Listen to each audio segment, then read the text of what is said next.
With the 7th pick in the 2024 NFL Draft, the Tennessee Titans select J.C. Latham, tackle, Alabama. J.C. Latham is the pick for the Tennessee Titans at the 7th overall pick, the right tackle out of Alabama. Caroline, Willy, D-Mace, 102.5, 106.3, The Game, and The Game Nashville app. We are streaming live on Twitch, Twitter, YouTube, and Facebook Live every single day. And, of course, we are live out here at Barrel House at Bridgestone Arena. The playoffs are back at Bridgestone tonight. Game 3 against the Vancouver Canucks tonight. Puck drop at 6:30 p.m. And all of your pregame coverage starting right here on 102.5 and 106.3. The Game starting at 5:30. We'll get into the Predators. Elliot Friedman will join us in 1 hour. Want to get kind of his Vancouver perspective of things, what the conversation is going down in the Canadian markets. We'll also talk with him about kind of his thoughts on the series so far. But I want to start today on the NFL draft. J.C. Latham is the pick. Joe Alt was off the board at 5. I guess we need to start trusting Jim Harbaugh a little bit more whenever he says he's going to do something. To me, he means he actually is, in fact, going to do it. So Joe Alt was off the board. Malik Neighbors went off the board, 6 to the Giants.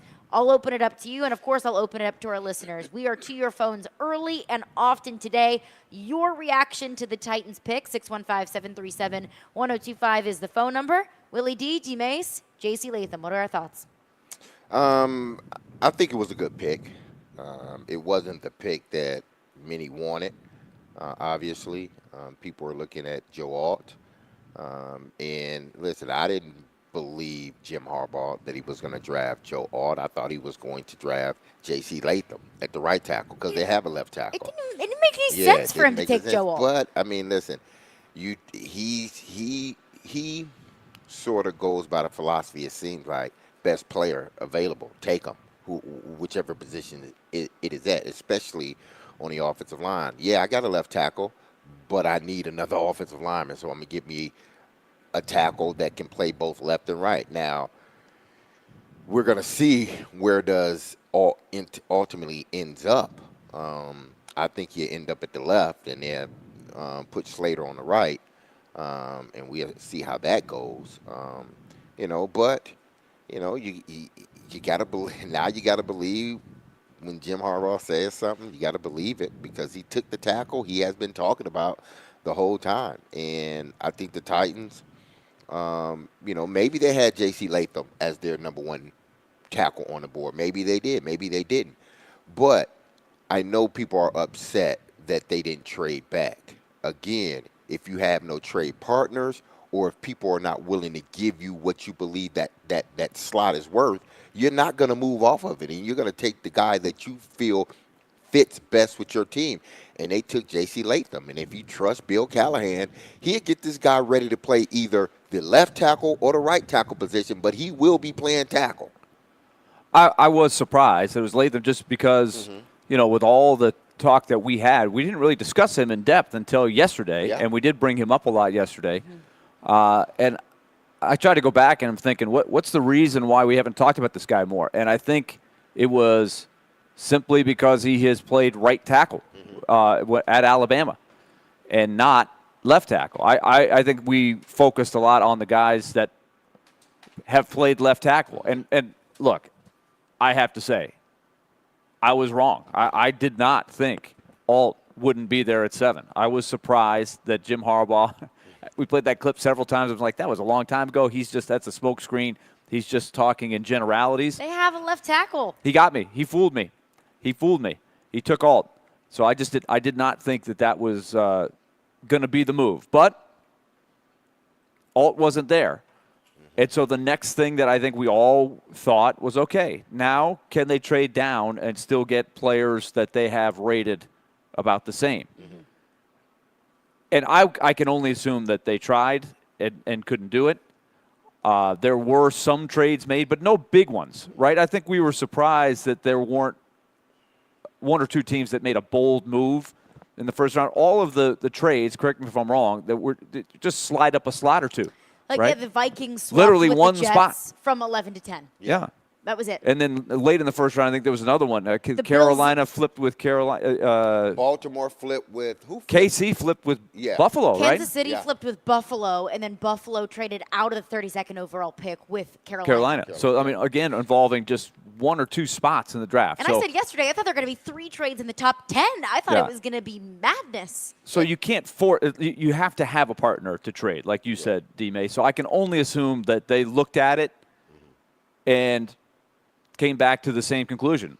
We can't do anything we like here, so let's just take the guy that we have next on our board at a big need. And so Rand did say they had calls, but I guess those calls were not, good enough, or what they were offering wasn't good enough to move out of that 7th spot. And I know Titan fans, some of them are upset.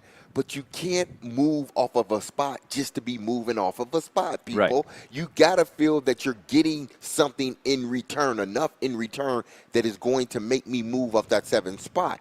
A lot of people are calling because that 7th spot is a critical spot, is an important spot, is a sweet spot. So Rand felt, and they felt, hey, listen, y'all ain't offer us enough, so we're standing in this spot, and we're getting a guy that we want. Now that it's gone, J.C. Latham is the next guy on our board. He's the second, or he could have been the highest-ranked offensive lineman they had. This is where I think for the next 5 years we're going to be taking a look. How does Latham do? How does Alt do? How does Fasanu? Yeah. My reading about Latham, and I didn't do a ton of research on him before the draft because I just didn't think it would get to that. Him. But it comes down to my essential question overall, because I think it's a tough ask for him to get drafted after playing 2 years at right tackle to say he's going to be the left tackle starting off. There's a lot of research that suggests some scouts think he might end up being a guard. Yeah. A guard. No, say it right.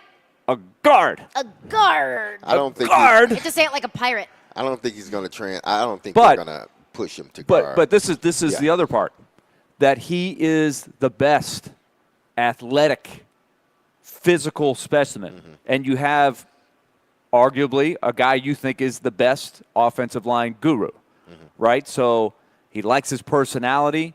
They interviewed him. They love his athleticism. He's a basketball player. I mean, these are the physical traits that are hard to find. Will that show up in an immediate dividend in year one? I don't know. That's tough.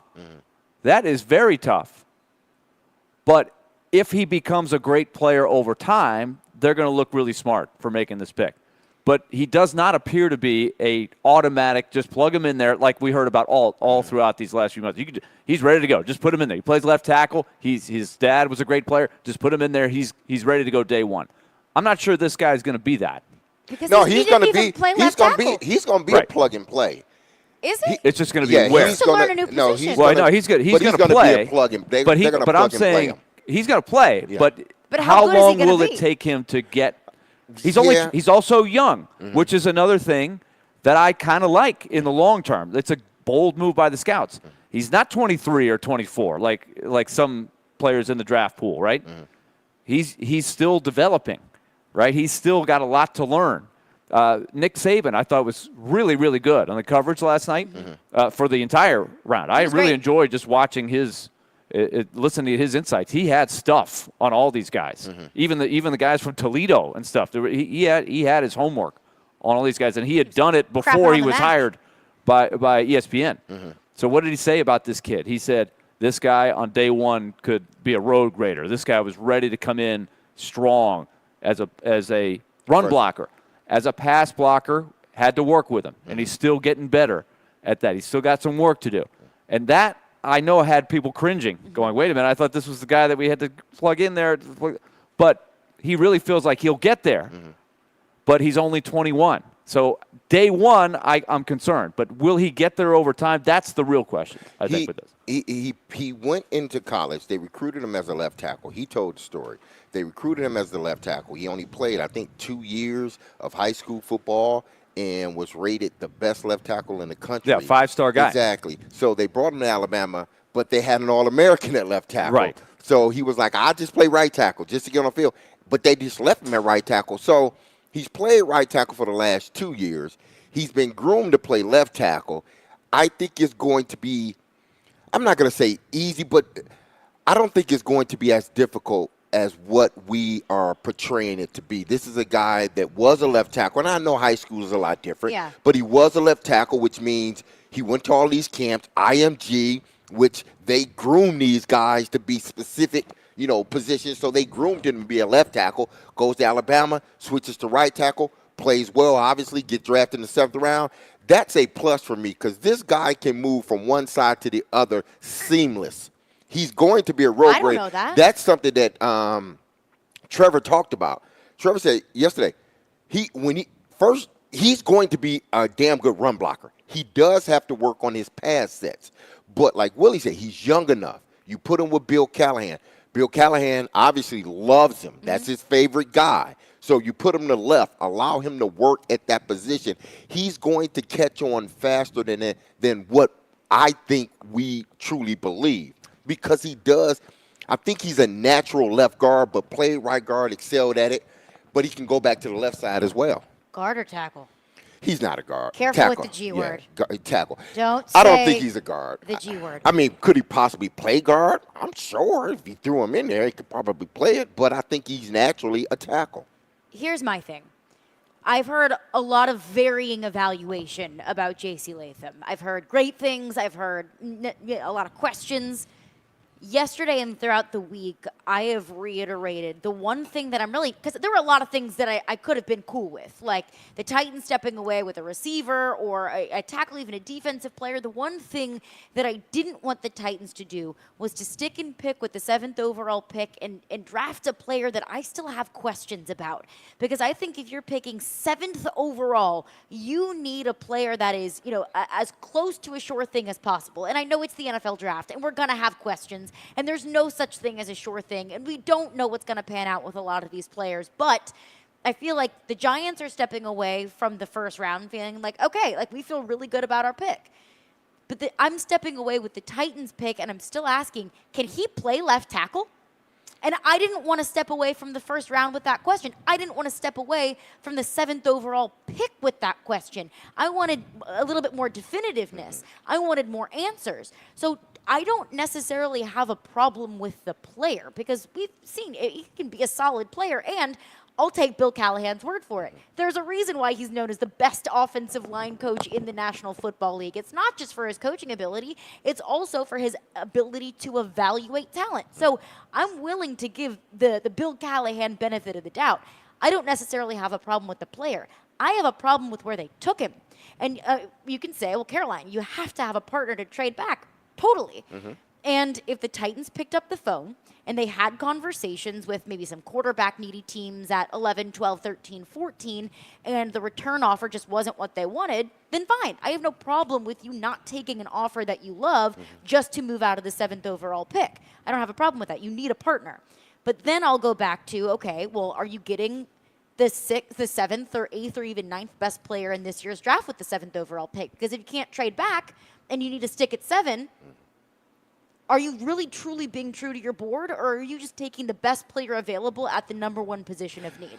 That's the problem that I have. I feel like it was a bit of a reach at 7 for J.C. Latham when I think he still could have been available mid-round in the first round. We can't say and there was that. still a Roma Dunze and a Brock Bowers available that scouts have evaluated as better prospects than J.C. Latham. Well, only time will really tell, though. I mean, we say that Brock Bowers was evaluated as a better player, but he ended up falling further back than what we expected him to get drafted. He still fell outside the top 10. So many people felt, hell, the first top 10 teams or top 11 teams, when did Oakland pick? 12 or 13? 13. So 12 other teams decided that Brock Bowers wasn't a top 12 pick. So they drafted their guys, and then the Raiders came along, and they drafted him. My thing is where he got drafted to me doesn't dictate or indicate what kind of a player he is. I know what kind of player he is. You're making the point. Where J.C. Latham was drafted doesn't matter. He's a good player. It very much so does matter, though. No, he's a good. If the Titans had him, because it seems like when Rand talked, it seems like they had him ranked as a top 10 player. Where at 10, I don't know. But they had him ranked a top 10 player. Joe Alt goes off the board. After Joe Alt goes off the board, you got to make a calculated guess. Do I stick with this pick, the 7th, and take the guy that I want?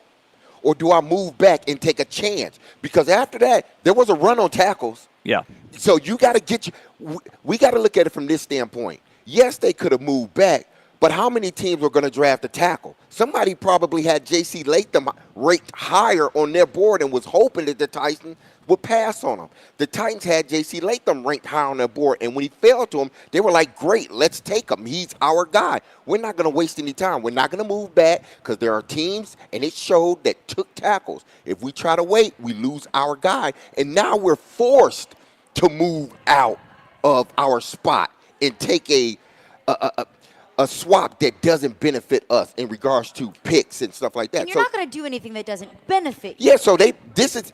But Mel Kiper, and I know Mel Kiper is Mel Kiper, and he's not Rand Carthon. I understand that. But Mel Kiper had J.C. Latham ranked as his 13th best player. Dane Brugler had him listed as his 3rd best tackle. You took the 13th best player per Mel Kiper's evaluation with the 7th overall pick. But everybody's board's different. Mel's been wrong more times than he's been right. I don't put any stock in that. But he's been wrong more times than he's been right. I do put stock into that. I don't put any stock into that. But I agree with you on one point. It does seem like it's not a perfect fit. And you, in a perfect world, at pick 7, you love your pick, right? There are no questions like that. So I think that is a very fair point you're making, Caroline, that can he go to left tackle? I don't know. Were they just thinking that Alt would be there? I don't know. Like, we'll never know, I guess, how they rated Alt versus this kid. But everybody's going to have a different opinion on who's the 7th best player. So Mel Kiper's thing, I'm sure we could find 20 other people that have it different. So, but Derek's point. But listen to Derek's point, though. It was a huge draft that had themes. Quarterback was a huge theme. Offensive linemen, a huge theme. Offensive players, a huge theme. And so I think when you put it in that context, and the fact that nobody was really wheeling and dealing, that you couldn't trade down. I think in a perfect world, you would trade down to get that guy, Latham, right? In a perfect world. But the puzzle doesn't always fit. That. And when there are a lot of tackles, and it is a premium position, which obviously that's how a lot of teams viewed it. It was wide receivers, offensive tackles, and quarterbacks. That was the bulk of the first round. For a long time, those cornerbacks, those poor families of the corners, like, corner's big position. We're waiting all day to get in we barely got in the first round. That's because of this. So I think only time is going to tell. So I think both of you would make really good points. It's a fair thing to say. When you have the 7th pick and it's not fitting perfectly in the puzzle, there are questions. But in the context of you're bringing up, Derek, there are a lot of offensive linemen. And if you skip on this guy and you're saying, well, we'll just wait, we'll trade down or something like that, you could come up empty-handed on the number 1 position that you need. And that was the only thing that I didn't want to take away from this draft, that I didn't want the Titans to do, is to now have more questions after the 7th overall pick, to step away with a little bit more of a sure thing. I don't feel like they're stepping away with as close to a sure thing as possible as you can in the NFL draft. And look, I understand that this was probably Bill Callahan's selection of choice, that he said, I love that guy. And look, I have said I will give Bill Callahan every single benefit of the doubt. But I also have to ask, is it Bill Callahan's pick? No. He can give you as much input as possible, but like Rand always says, look at the board. Did they really truly have J.C. Latham ranked above Rome Odunze? Maybe they did. I didn't see anyone else that had, my goodness, I don't know what kind of one bug that fly, is. And he's harassing, he or she is harassing Caroline right now. And now he's coming over our way. But that's my only thing, is that you needed to hit on this pick, and maybe they do. And you can't make that evaluation. You can't make grades the day after the draft. But can he play left tackle? There's no way we can answer. There's no way we can answer any of these questions now. But I did wonder. This comes down to, are all the people that do the mock drafts correct? And because most people had Dunze above this guy, and so I was wondering, would they take a Dunze? Well, Daniel Jeremiah and Phil Yates had J.C. Latham going to the Titans. and it happened just like that. Yo, the Chargers. So that does mess up sort of my argument. But if they, okay, it doesn't actually. If they decided just those two, because we're just going across looking at certain mock drafts. If they decided that J.C. Latham was going to be the first tackle taken off the board, then the Titans taking him at 7, that would seem to be a good pick then. If they thought he was going to go 5th to the Chargers. Now, again, this is only 2 people saying, giving their mock drafts. Knock my mock drafts and then use mock drafts for your argument, D-Mace. Exactly. That's how we do it, isn't it? That's all I'm saying is, look, I don't hate the pick because it's Bill Callahan's pick, and I will trust his selection. I just have to question, is that the best player that you could have gotten at 7? Did you get the best value at 7? Because I understand that this is the on team their that needs board. tackle. Like that, did they go above their board to get this guy for need? That's the question. That's I the don't care question about that I if have. I'm them. I don't care about any of the mock drafts. But if they made a decision to go with the tackle because it was the best tackle available, and they skipped a player or two, whether it's a Dunze or anybody else, that they had rated higher, then that's a fair question. That's a very fair question. And I think that we should focus very closely in on the career of Brock Bowers, of Ola Fashanu, of Roma Dunze, the players that were available to the Titans at 7 that they passed on. It's not just about your pick. It's also about what you passed up on as well. 615-737-1025 is our phone number. We've got a bunch of thoughts in our text line, and we are right to you coming up next. Plus, I hate day after draft grades. I hate them because I think they're so unfair. But we can't just wait until next season to evaluate the first round, so we'll do that coming up next. Some draft grades as well. Caroline, Willy, D-Mace were brought to you by Zen Sports. Start earning cash rewards on your bets today. Gambling problem? Call 1-800-889-9789. Terms and conditions apply. Must be 21 or older and in Tennessee to bet.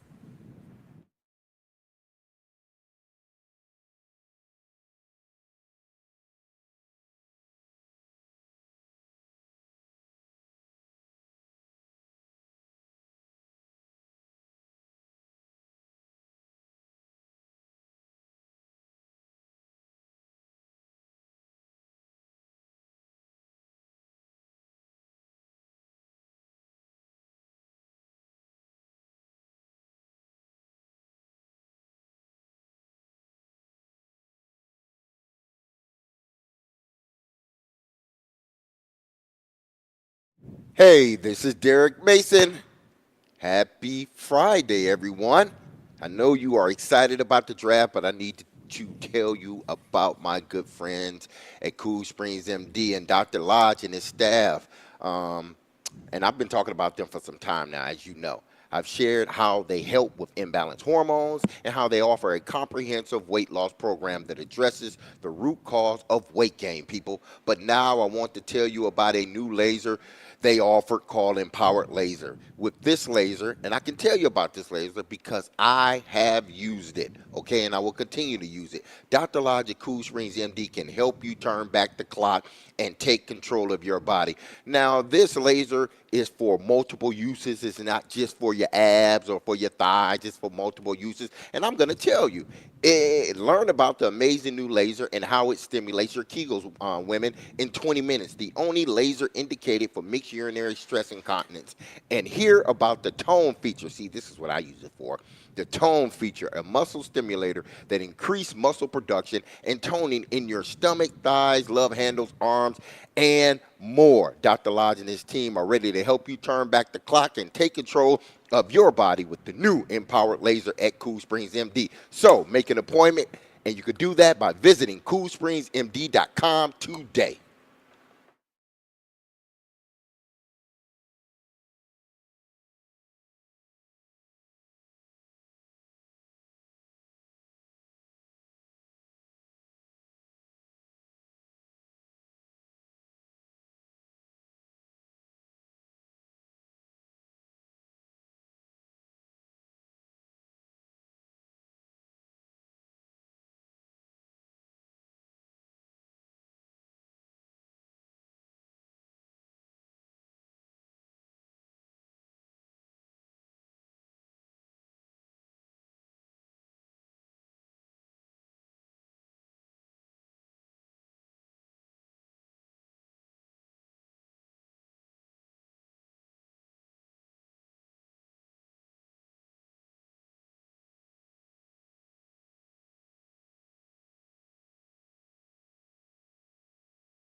You figure that Latham will get a shot at left tackle, or is he strictly a right tackle? Just out the gate with the what right position away. is he going to play?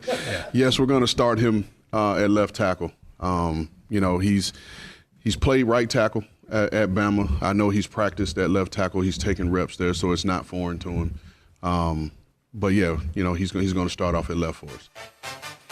That was Rand Carthon in the post-draft press conference last night. J.C. Latham will start at left tackle. Now, I will say one thing.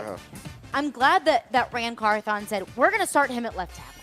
Not, maybe we'll see. We'll get him in the room in workouts. Once we get into rookie minicamp, we'll evaluate him. We'll see where he works best. No, I'm glad that Rand Carthon said, we're going to put him at left tackle. That's our plan, and that's why we drafted him. I just have concerns. He played right tackle at Alabama. I know he played left tackle in high school, but this is the NFL. High school is high school. I did pole vault in high school. Didn't really say much about me and my professional pole vaulting career. But I do want to get into your thoughts on the NFL draft last night. And of course, we're live out here at Barrel House at Bridgestone Arena. Game 3, Predators-Canucks going down tonight. Puck drop at 6:30 p.m. Your reaction to the Titans selection at 7 overall. J.C. Latham, the right tackle out of Alabama. Unless we have some thoughts before we get to the phones. One quick thought, because we're talking about, okay, it's not a perfect fit. We don't know if he can play left tackle. They're going to start him there, hope that he can do it. There was another team, I can't remember exactly who it was, just a few picks later, took the guy from Georgia that's only started 8 games. The Bengals. 8 The Bengals. games. The Bengals. Took him at right tackle. Yeah. Now, and Nick Saban and those guys were going, wow, 8 games? This is like Desmond Howard in particular was really saying, are they sure this guy can do that? So this is by no means the only guy. It just shows you how hard it is, I think, in a lot of people's eyes right now, that just with the number of offensive linemen they're taking, there's a lot of people that are saying this is a reach, but we got to have offensive line. Got to do it, just like the Falcons said. Got to have Michael Penix Jr. Boy, now there's a whole other story there. Yeah. We'll get into that. But first, I want to get into your thoughts. Phone lines driven by WilsonCountyHyundai.com. 615-737-1025 is our phone number. Alex is on the line with a thought on J.C. Latham. Go ahead, Alex. Thanks for calling in. Hey, guys. Thanks for taking my call. My problem is that with it is we drafted an Alabama offensive lineman. They've mostly failed recently, particularly Evan Neal, Chance Warmack, Jedrick Wills, and I forgot what's his name. There was a couple other guys I can't. But that's my main problem with the call. Thanks for taking my call. I want to hear D-Mace's thoughts on that. Yeah, thanks for your call, Alex. Yeah. It's just like the Ohio State quarterback. Yeah. This CJ guy didn't work. good. This guy didn't work. Yeah. So don't draft C.J. Stroud. No, you draft C.J. Stroud. I mean, I understand what the caller, understand where he's coming from. Bringing up other offensive linemen that have failed. That came from Alabama. But I'm sure there are some guys that didn't fail that went to Alabama. I don't know for sure, but I think there's probably some that have played pretty well. There are still some in the league that are playing well. So you can't always, defer to, offensive linemen have been drafted from that school or receivers have been drafted from that school and they haven't panned out. Yeah, you're right.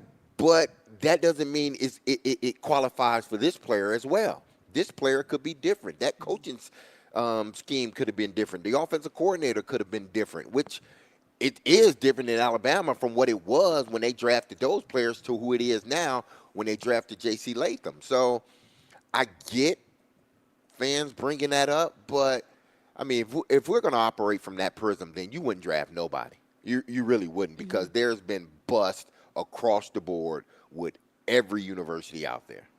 Yeah, I have a really difficult time helmet scouting. Yeah. Like the Ohio State quarterback argument, I think, is the perfect argument until all of a sudden this stud from Ohio State comes in and he gets his team to the divisional round of the playoffs. So I have a hard time doing that. I think if you do have enough of a sample size over a certain amount of years, then you could maybe start to come up with a stronger argument. I don't know if I can get there fully. But back into your phones. Doug is on the line with a thought on J.C. Latham. What's up, Doug? Hey, guys. Thank you for taking my call. Good morning. Here is my concern. I understand the pick. I'm all right with the pick. But in the clip that you guys played, I listened to that press conference last night when they go right out of the gate, he's going to be our left tackle. We're going to give him a shot at left tackle. That's what we plan. But then Brian Callahan followed that up with saying, well, if he doesn't look comfortable or it's not working out, we're going to, potentially move him back to the right side. But then they said, and both he and Rand said, but we feel comfortable with the talent we currently have on the team at left tackle. If anybody has watched this offensive line over the last few years, how anybody can say, yeah, I am good with Duncan being there or Radens being there, that scares people to death. And I think that's where Titans fans are coming from, is because you're using the past to predict the future. And when you look at the past, our past on talent on the line there is a little scary. And I know you need both a right and a left tackle, but to make the comment, but we feel good with talent we currently have at that side, is concerning to me, and I'll kind of leave it at that. Yeah, Doug, I appreciate your phone call. That is one thing that stood out to me, and I think a lot of Titans fans in the post-draft press conference last night when Rand said, if it doesn't work out, we'll just move him back to right, and we feel good about the tackles that we have on our roster. Like who? Like who could you possibly feel good about on this roster? I mean, we talked about it yesterday on a draft show, potentially. And these are some things that Trevor brought up about Nicholas. And he sort of chronicled You're talking about Nicholas Petit-Frere. Yeah, he kind of chronicled it. A guy coming in his rookie year, playing some good ball, but for the intents and purposes, but basically it was a started. rookie He year. was a plug and play as a rookie. It was his rookie season, so there were a lot of things he had to learn. And then the next season, he gets suspended. And then after a suspension, he has an injury. So we never really get a true sense of who Nicholas is as a player. Obviously, Bill Callahan and the offensive staff looked at these tackles and said, okay, we feel good about what they can become. We're going to draft, J.C. Latham as our left tackle. That's what we want him to play. That's what he's going to start off. And that's where we're going to try to keep him unless it just falls apart. But if it does fall apart, we can move him over here, take one of those guys that we already have, trust in Bill Callahan, and plug him in at left tackle, and it should work. But that goes back to my initial argument. I don't know if it'll work or not. We shouldn't be talking about what if it doesn't work in a post-draft press conference when you draft at 7. I don't even want to be thinking about the possibility of Nicholas Petit-Frere having to play at left tackle the day after the draft. So let me throw this back at you then. Okay, let's say they took a Dunze. What would we be saying about the offensive line today? I still would be It would concerned. be a freak out. Exactly. Right? Oh, there would be a total freak out. Oh my gosh, what are they going to do to the offensive line? Huge right? freak I out. would have said take an offensive lineman with the 30th overall pick. Okay, after 9 offensive linemen were drafted in the first round? Yes. I'm not sure if you're going to get a plug and play How guy. deep are we going on the draft chart here? My argument of I didn't want to have this conversation about the question at left tackle is because you drafted a tackle with the 7th overall pick, and we still have questions at left tackle. If you took a receiver, that's different. You're addressing a different position, and you're adding a playmaker, adding a weapon that you feel really good about offensively. Okay. Obviously, True. there's still question at But left there would tackle. still be a freak out, though. Fair? A freak out? I wouldn't be freaking out. I would have a big question about, okay, what are you going to do to address left tackle? Well, it's still the same. Well, but you drafted a tackle. But the And question, we still have questions. The question for me, I'm it's going to not. take this fly down, by It the is way. very frustrating. He's going down. The question for me isn't whether, they made the right pick or not. My thing is, how long is it going to take him to get acclimated to that position? I believe he will, but how long will it take? Listening to Trevor, he said this guy is already a road grader, so that's something. Obviously, you're going to continue to build that up, but you plug and play him. He's going to be a road grader for the run game, and we're going to work out his sort of mechanics from a pass set standpoint.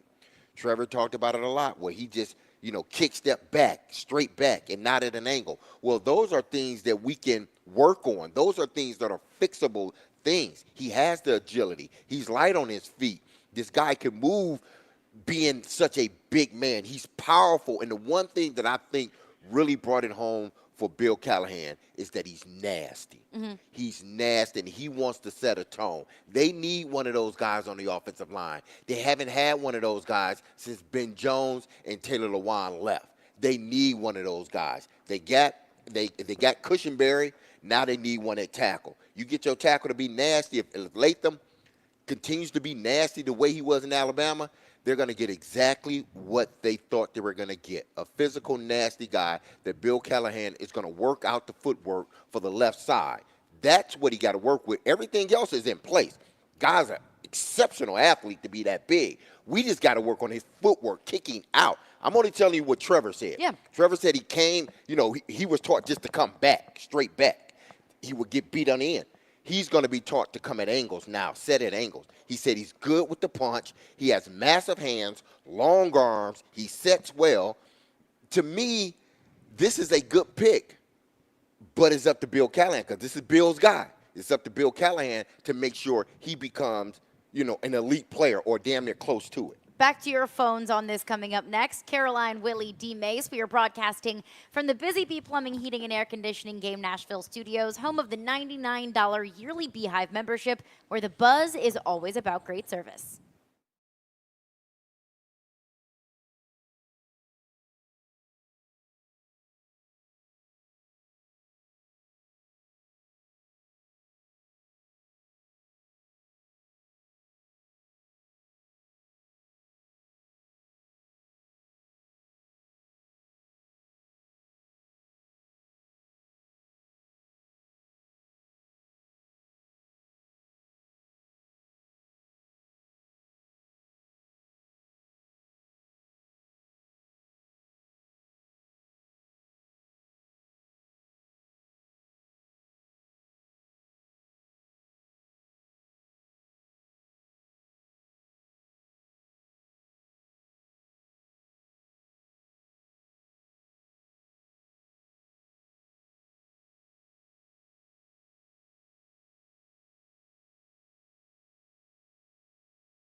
Caroline, Willy, D-Mace, stay tuned in to 93.3 Classic Hits today as the Nashville Sounds take on the Louisville Bats on the road.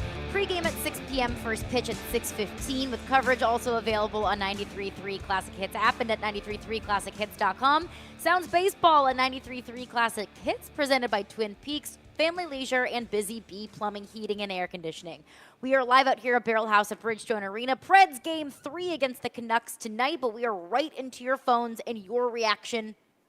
And remember, Elliot Friedman at noon today. Special time for Elliot. You're going to want to hear him if you're getting ready for this Game 3 tonight. We will catch up with Elliot Friedman in 10 minutes. We are right into your phones. Your reaction to the Titans selection of J.C. Latham, Alabama right tackle, with the 7th overall pick. Right back into your phones. Titans and Truth is on the line. He's got a bone to pick with D-Mace.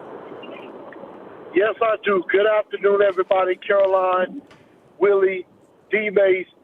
First, let me get my point. I absolutely hate this pick at D-Mace. The reason I have a bone to pick with you is on this. How dare you see Chris Sanders and Trevor? Y'all just laugh at poor Stillman's misery. Y'all loved it. It's We too much laughed fun. at his misery. It's too much Y'all fun. loved it. You can't resist that. Come on. Over it. And y'all laughed all over him and everything and just laughed at his pain. Shame on y'all for that. Shame on y'all for that. But I feel Stillman's pain because you know what? Stillman was absolutely right. I hate this pick as well, and this is why. Again, as people, as everybody's talked about, I think Jim Harbaugh completely screwed us over, taking Joe Alt to play right tackle when he should have played left. I think it should have been swapped. And again, I don't necessarily hate the player. I think a lot of people have heard me and thought I just hate the player. I don't. I like the player is fine. I just hate where he's picked at. And at the same time, you're asking him to go from right to left like it's just a seamless transition. Okay, Bill has done it twice. That doesn't mean it always works out, because for every Jedrick Wills or every Tyron Smith, you have 10 to 15 other linemen who have tried to do that and have failed miserably. And Alabama offensive linemen, I know you've been through this before, Alabama offensive linemen haven't exactly worked out. Maybe one or two, Jedrick Wills, Landon Dickerson, and I believe Ryan Kelly. The rest have failed tremendously in the NFL. And so I don't think this move from right to left is going to be as seamless as people think it is. And if they're picking him at 7, he better be an all-pro year 1. Because if he's not, it was a failure. You're picking him that high. Chris, you're the best. Appreciate you. I want to give D-Mace some time to rebuke. Listen, not many rookie tackles, are going to make your all-pro team. There are exceptions. Conklin on the right side, he was a Pro Bowl. I think he was a Pro Bowler his first year, or made some all-pro team, but I know he was a Pro Bowler his first year, I do believe.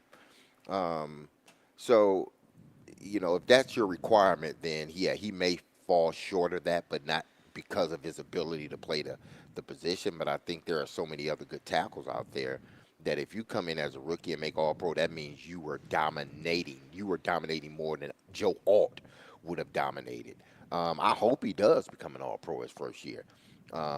So if you're going to look at it from that standpoint, then, he may fail. Set the bar. Already. He set the bar pretty high. All-pro the first year. Exactly. He's 21. He may fail already. I know there's some hesitancy or some trepidation with Titan fans with this pick. But Rand Carthon said it. Listen, they got calls because it doesn't seem like people are outraged at the actual player, but at the place that they chose to take him, the spot that they chose to take him. Okay, if that is indeed why you are upset, think about this. Rand Carthon said they got calls. They got calls to move into that space. But you know what?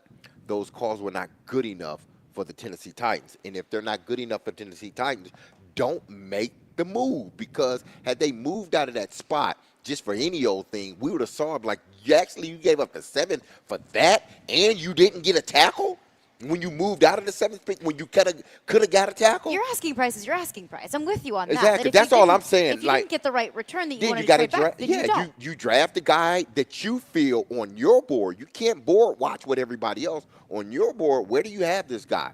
Okay, I have him as a top 7 player. We're going to draft him. Alt's gone. We're going to draft him. He's the next best tackle in our mind. See, they may even had him over Alt. I don't know. But my thing was, is he the next best tackle, or is he the best player available? In their mind, he was the best player available because there are other people that drafted tackles that could have used tight ends that chose not to draft a tight end or receiver. So to me, there are other teams that thought just like the Tennessee Titans that, hey, listen, the guy that we're getting, this tackle, not only is he the best tackle that's on the board, we feel he's the best player on the board right now. And if that's what they thought, then be true to your board. Exactly. So. One texter texts in says, Caroline sounds like Jared talking out of both sides of her mouth, saying it doesn't matter for Bowers, but it does for Latham. I believe that's in reference to D-Mace saying Bowers falling to 13.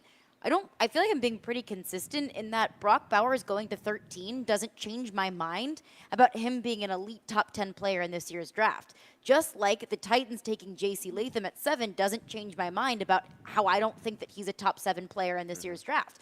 Just where a player was drafted, I don't think to me is indicative of the kind of player that they are.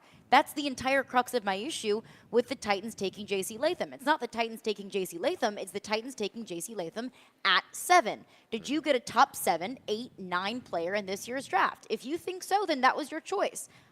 I just don't know how confident I feel in that necessarily. But you would concede that if you just took a Price is Right board, spin the wheel, and you came up with a random year, 2009, 2001, 1990. If you go through the top 10 picks and you said these were the most elite picks on the board, or this is how it went, there's always a varying degree of success, right? In a given year, the 13th, the 7th pick could be better than the 5th pick, or the 13th pick could be better than the 8th pick, right? I think that's my fear, that the 13th pick was better than the 7th pick. That Brock Bowers might end up being a better prospect. In history, though, it's pretty random, right? As we've talked about. Totally, so when you redo this draft, you may not feel the way you. We won't, because we don't know. So. Right, and we'll reevaluate this time next Everybody year. was pretty sure that Ryan Leaf was going to be pretty good. It was is Ryan Leaf, Peyton Manning. There was really a debate who's going to be better, and obviously that's an extreme case of it can go way, way different than we think. Totally, and my mind might be completely changed. Like, I will be the first one to raise my hand and say I was completely wrong. Like, I was in favor of the Titans trading A.J. Brown. That was pretty stupid of me. So I'm willing to say if I was wrong, but today, right now, how I feel is that's not necessarily the case. Another texter texts in, says, it was said that the Titans could have gotten a surefire receiver. Didn't they already go that route with Burks? You never know what you're getting in the draft, talking about gambling violations. I don't know. Nothing is a surefire anything in the draft. I think they meant you already got Ridley, and then they said the gambling. I think gambling and Ridley, I think they meant to say Ridley instead of Burks because they threw gambling in there. Or Nicholas Petit-Frere? But they're talking about specifically the wide receivers, right? Okay. I don't know. We'll continue. Yeah. Another texter says, as usual, we are expected to trust the Titans. The Titans trust? I thought Rand thought Skoronski was going to be a tackle. Burke supposedly looked so great last year. It feels like an inept organization. What we cannot do is put the Traylon Burks pick on Rand Carthon because he, in fact, did not make that pick. No. The last year's draft, that's we can entertain that. Another texter texts in and says, we also need a right tackle, so is it so bad if Latham plays at right tackle? I don't think that's the worst thing in the world. No, if he's good, just like Skoronski, if he ends up being an excellent guard, then that's, you could do a lot worse, right? It doesn't have to be the home run. Like but you would hope that Skoronski and Latham are a part of your plan, and if they are signing a new contract, a second contract with the Titans when that new stadium opens, regardless of position they play, that's a victory to me. That would be my goal, is that those two guys are guys you can count on with a good offensive line coach. And I really In a perfect world, he'll play left tackle, plug him in, you got your left side. But even if he ends up at right tackle or even at guard, if those guys are pillars, maybe not Zach Pillar. Zach Pillar was pretty good. It's pretty good. He was pretty good. I would take Zach Pillar. Yeah, Zach Pillar was good. If those guys are starters, when that new stadium opens and you want to invest money for their second contract, that's what you hope happens. And that's a victory. If J.C. Latham turns out to be an all-pro right tackle, like, no concerns from me, but we're not there yet. We're still at the point where the Titans need a left tackle, and Rand Carthon said they're going to play him at left tackle. Yet here we are with still questions about what he can be at left tackle. That's the biggest concern for me. But, of course, we got the second and third rounds going down tonight. And, of course, Predators Game 3 series is all tied up, bringing it back to Bridgestone Arena. Elliot Friedman, Sportsnet and 32 Thoughts podcast will join us coming up next. Caroline, Willy, D-Mace, 102.5, 106.3 The Game.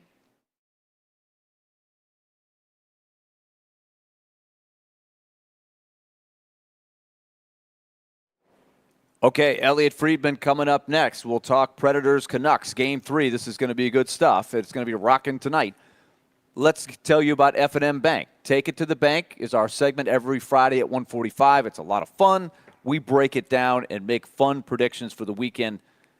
And F&M Bank allows us to do that with their great sponsorship here on our station. We are so glad to have them aboard. They're a big part of your community. Depending on where you listen in our listening area, they are very likely to have a branch right near you, right in the middle of your community. Springfield, Hendersonville, you go different places. Just go to myfmbank.com and you'll find the location is right in the smack dab middle of your community. And that's really not just literal, but also symbolic as well. They want to build a relationship with you and make your banking easier. That's their model. Banking made easy on purpose. So find the nearest branch to you. Start a relationship. We've been talking about all the different ways that they put that practice into play. So go to that website, myfmbank.com, and start the relationship. 20 locations in our listening area, 6 in Clarksville, and they stretch all the way up into Kentucky and Hopkinsville. myfmbank.com. It's F&M Bank. Banking made easy on purpose. Member FDIC.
Caroline, Willy, D-Mace, 102.5, 106.3 The Game and the Game Nashville app. We're streaming live on Twitch, Twitter, YouTube, and Facebook Live every single day. And we are broadcasting from the busy Bee Plumbing, Heating, and Air Conditioning Game Nashville studios, home of the $99 yearly Beehive membership, where the buzz is always about great service. And our studio today is Barrel House at Bridgestone Arena because the Predators are back at Bridgestone Arena for Game 3 of the Stanley Cup playoffs. Predators Canucks tonight, bringing it back to Game 3, series all tied up 1-1. Joining us now to break it all down is Elliot Friedman, 32 Thoughts Podcast and Sportsnet. Elliot, appreciate you being flexible with us this week.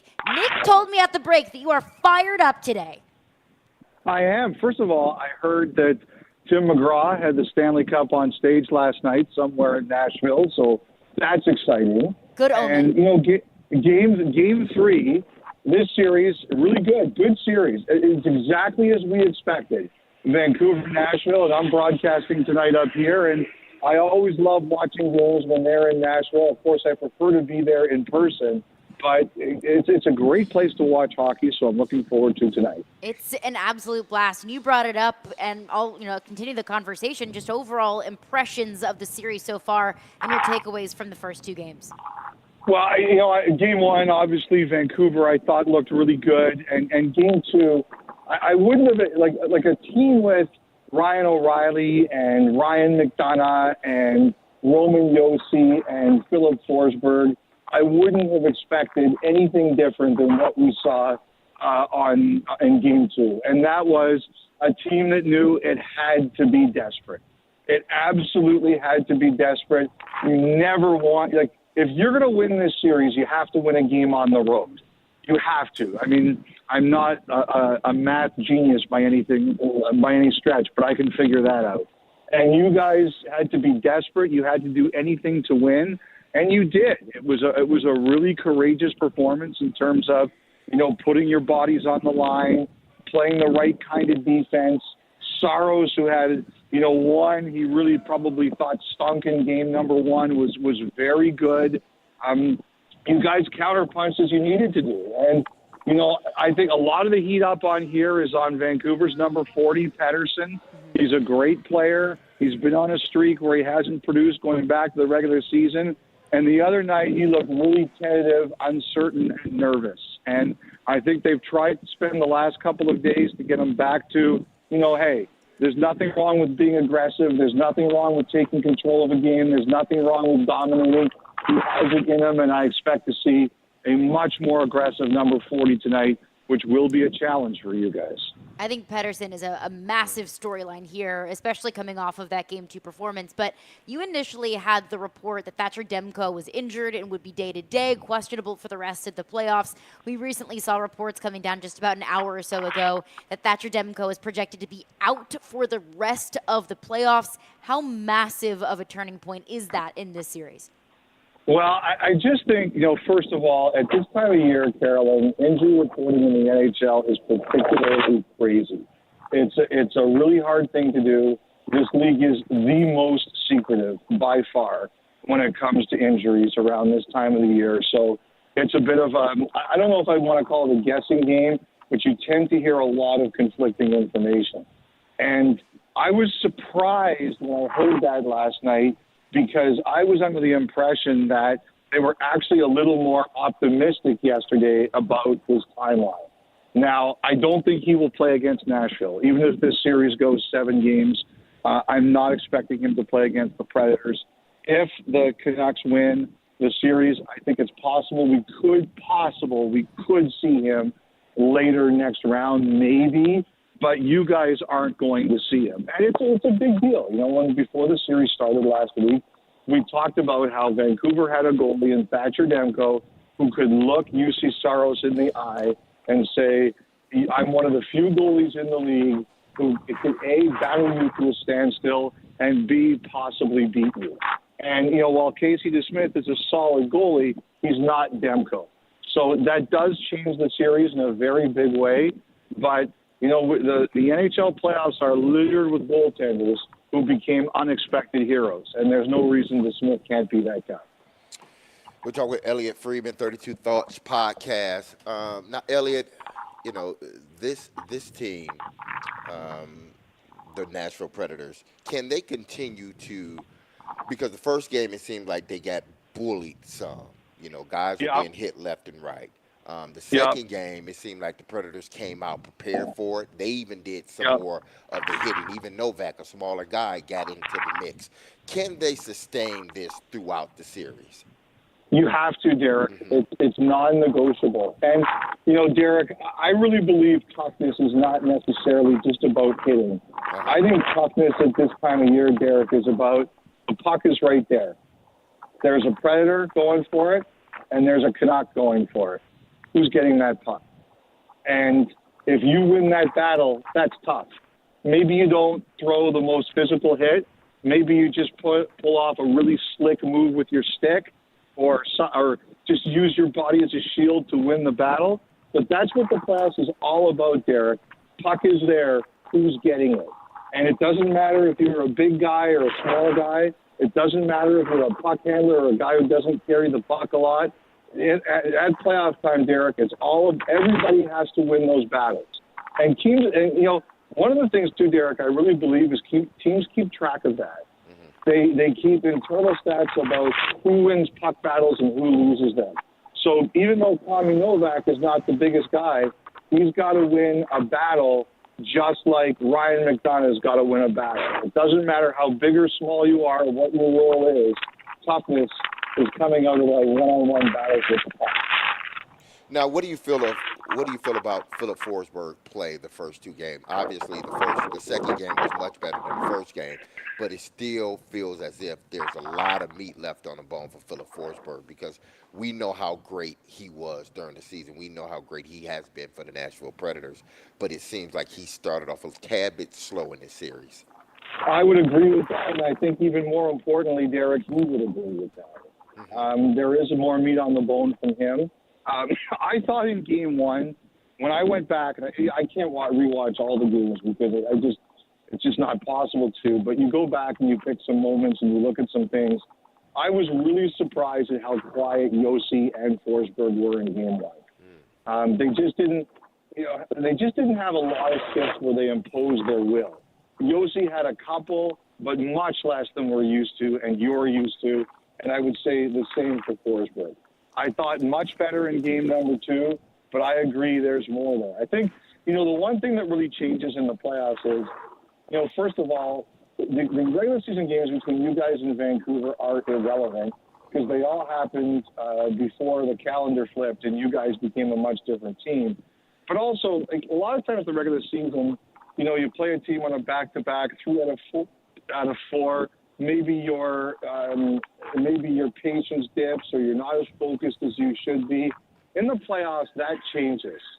And you play the same team for 7 games, and you game plan for people. Just like you guys have a game plan for Quinn Hughes and JT Miller and Pettersson, they have a game plan for Roman Yossi and Philip Forsberg. And you have to fight through that. Philip Forsberg knows that the Vancouver Canucks are basically saying, we are going to let anyone beat us except for you and Yossi. Like, you guys are our top 2 priorities. And so we're going to make it really difficult on you. And Forsberg would say, I bet, didn't like game 1, better game 2, but more to give. I was going to throw Yossi in there, Elliot. It's a good point by you because he has not been as noticeable as he normally has. Now, coming to Nashville, maybe you can help something that we've been talking about a lot, but we're all kind of wondering because it's pretty obvious to watch. If you watch the 2 games, that Nashville has been on the defensive way more than what they look like down the stretch. They're used to taking the game to the opponent. They are ranked high in O-zone possession time, but so is Vancouver, and it's been Vancouver that has carried the play in the first 2 games for sure. How much different do you think it could be with Nashville having the matchups a little bit more in their favor at home? I think it should be a little bit different, but I think overall, if you take a look at it, Willy, and this one could be bulletin board material, so we'll see where it goes. But if you look at elite level offensive talent, Vancouver has a bit more of it than you guys do. So I always assume that a team like that will have the puck more and will control play more. So I would think that Nashville coming into this series recognized that that was a possibility. Now, I think that there are things you can do to counter that, which is forecheck, win those puck battles, have Yossi take over games. Like, there's no question that he's a very big part of that. One of the things I've kind of wondered a little bit, Willie, is that, as you know, we talked during the regular season, one of the things that Andrew Burnett asked Yossi to do was not carry the puck as much, but get it up the ice a bit more. Like, after watching the first two games, and I don't know the answer to this, we'll see how it evolves together, but I have kind of wondered if they would want Yossi carrying the puck a bit more, just to throw a different wrinkle or try something new. I don't think you have to do that yet necessarily. It's a 1-1 series. But if things continue this way, or Burnett gets concerned about the amount of zone time they're getting or not getting, I have kind of wondered if we could see that adjustment. Another thing that you pointed out on the podcast that I think has been apparent is the depth at center that Vancouver has is an advantage over the Predators, especially when I didn't realize really how good Teddy Bluger is, but you talk to some people, they will tell you that Teddy Bluger is about as good as a fourth-line center, as you'll see. And, of course, Elias Lindholm was maybe the prize pickup, the number one guy people were going after at the trade deadline, and Vancouver jumped in there to get him. That is something the Predators are going to have to fight. Yes, they're going to have to deal with that. And, Bluger is a really good depth player, a really good depth player. And, one of the biggest problems he's had is he's played on some teams like Vegas, where he was last year and won the Stanley Cup, where they were so deep at center that sometimes he didn't always get into the lineup. And it didn't mean he was a bad player. It just he played in situations where they were really deep. The Lindholm thing, as you mentioned, he was one of the big pickups before the trade deadline, but he's had a lot of injury issues this year. He's had a really terrible year by his standards, and Vancouver really had a difficult time finding a place for him to play in the lineup. But now they've found one. He seems to be much better. You can't win in this league if you're not good down the middle, and that's one advantage that Vancouver is going to have on the road. Vancouver is going to be a lot more comfortable and less worried about some of the matchups than some other teams would be, just because they are so deep down the middle. They don't generally feel they're going to get trapped out there. But, whatever the case is, I expect your building to be crazy tonight. I think your players are going to be pretty wired. You guys have a true home ice advantage. Not every building does. You guys do. I'll say this. I think the Canucks, game one, Vancouver players will tell you, they brought back their old intro. Their fans were nuts. Like, those players said that it really worked for them. I do think it gave them – the Canucks had not played a home playoff game in, I think, 8 years. The last time they were in the playoffs was in the bubble. And for a lot of those guys, that was really meaningful. And I think for your players, it will be similar tonight. It's been a couple of tough years. You guys were not expected to make the playoffs this year, but you've got a lot of very proud guys who know what it's like to play big games. I think you guys are going to be wired tonight. I agree with you. The atmosphere in Vancouver was outstanding. It was fantastic. And I'm wondering what the Predator fans who are watching the games, who are coming to the game tonight, are saying, okay, we've got to answer that kind of thing. I'm curious to see what that's going to look like tonight. I want to ask you one other huge factor. Willie, what time did you crawl out of the Roxy, Willie? Well, our postgame went so late. Elliot, most of the stuff was closed. Now, the Roxy, I'm sure, was open, but I was out of steam. By the time Rick Tocchet took about a half hour to get to the podium after the game. I heard Maybe he was at Roxy. He might have gone to the Roxy between the end of the game and the start of his press conference. But, Elliot, tell people, too, what time you and Jeff Merrick did your podcast for whatever night. I guess that would have been Wednesday morning. You guys were burning the midnight oil, weren't you? Well, we started at 1 and we finished at 2, at 1 a.m. and we finished at 2. But you know what, Willie? It's the playoffs. No excuses. Our audience has an expectation, and we got to deliver. That's right. The way it goes. You sleep when the playoffs are over. That's what we tell all of our audience that are sitting up late at Central Time for the game to end past midnight. That's just how it rolls when you're in the Western Conference. It's playoffs for the broadcasters, too. That's right. Playoffs for the broadcasters, too. Yeah. So, Elliot, another thing for people to watch tonight is just how good Quinn Hughes is at sort of playing keep away. Like he's a force, but he has the puck so much. He's so hard to hit. That's a factor. Like Michael McCarron, Kiefer Sherwood, Cole Smith, those are the guys I would point out as guys who can really inflict damage with forechecks and hits over the course of the season. But it's so hard to get a hit on Quinn Hughes. I think that's something to keep an eye on tonight. Yeah, he's like I know on my Norris vote, which is the trophy for the top defenseman, I won't tell you in what order, but Quinn Hughes and Roman Josi will.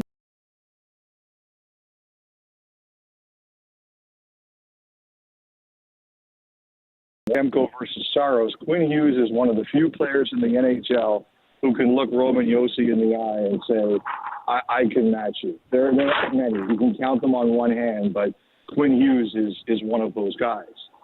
He's not big, but he's smart. He is one of the smartest, high IQ guys that you can find, and he's slippery. As you said there, Willie, players are always going to get hit. You can't completely avoid them, but you can minimize them, and you can avoid getting hit as much as possible.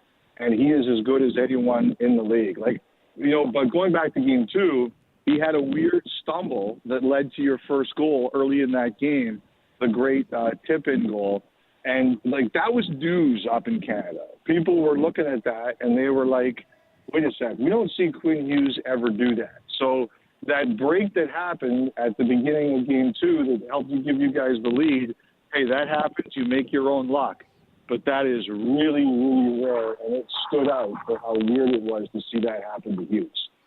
Elliot Friedman is with us. Elliot, I asked you last week your official prediction for this series. You said, I believe, Canucks in 7. Is that correct? Yep. Yes. Have you seen anything to make you, or have you seen enough yet in the first 2 games to make you change your mind on that official prediction? See, Carolyn, I'm an incredibly stubborn human. Like a lot of people, my biggest strength is also my biggest weakness, and I am very, very stubborn. I believe that once you make a prediction, you stick to it until proven wrong.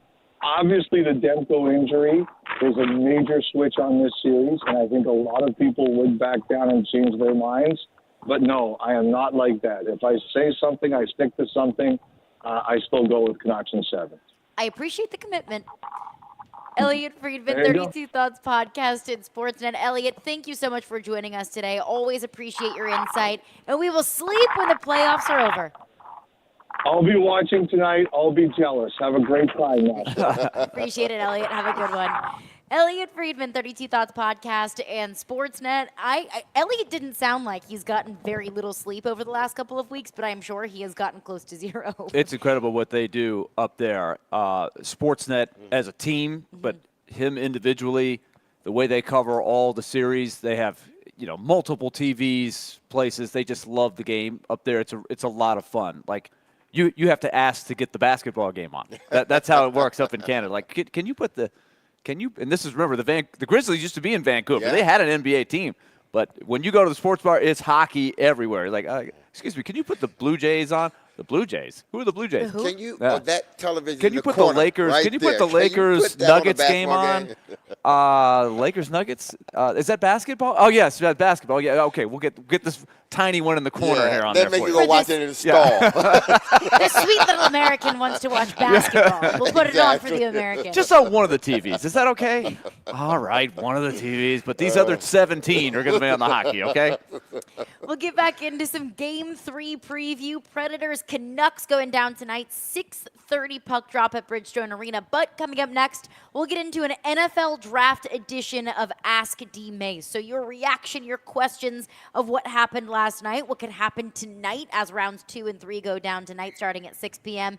Ask D-Mace coming up next, taking all of your calls and your texts. 615-737-1025 is our phone number. Caroline, Willy, D-Mace. We're brought to you by Zen Sports. Start earning cash rewards on your bets today. Gambling problem? Call 1-800-889-9789. Terms and conditions apply. Must be 21 or older and in Tennessee to bet.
D-Mace. He played 15 years in the NFL. Quick throw. Touchdown, Derek Mason. He had over 12,000 receiving yards. Midfield, and there he goes. 80 yards for the touchdown. And now you can ask him anything. Have a question about football or life? Now's your time to ask D-Mace. We'll welcome you in. Now on Caroline, Willy, and D-Mace. On 102.5 and 106.3, The Game and the Game Nashville app. Ask D-Mace. Get those questions in for Derek Mason. 615-737-1025 is our phone number if you have a question for D-Mace on this very special NFL Draft edition of Ask D-Mace. Our phone lines are driven by WilsonCountyHyundai.com. Eric is up first with a question for D-Mace. My man Eric, let's go. What's up, Eric? Yeah. Well, I don't have a dad joke, but I do have a trivia question for you, Derek. You may or may not get this. Okay, I've got the dad joke. All right. Okay. Let him give the trivia, then you get a dad. Okay. Well, Eric always starts with the dad joke. All right. Okay, so, we'll Eric, start I'm with going the to dad pinch hit for you, Eric. Okay. What is the leading cause of dry skin? Gosh. Leading cause of dry skin.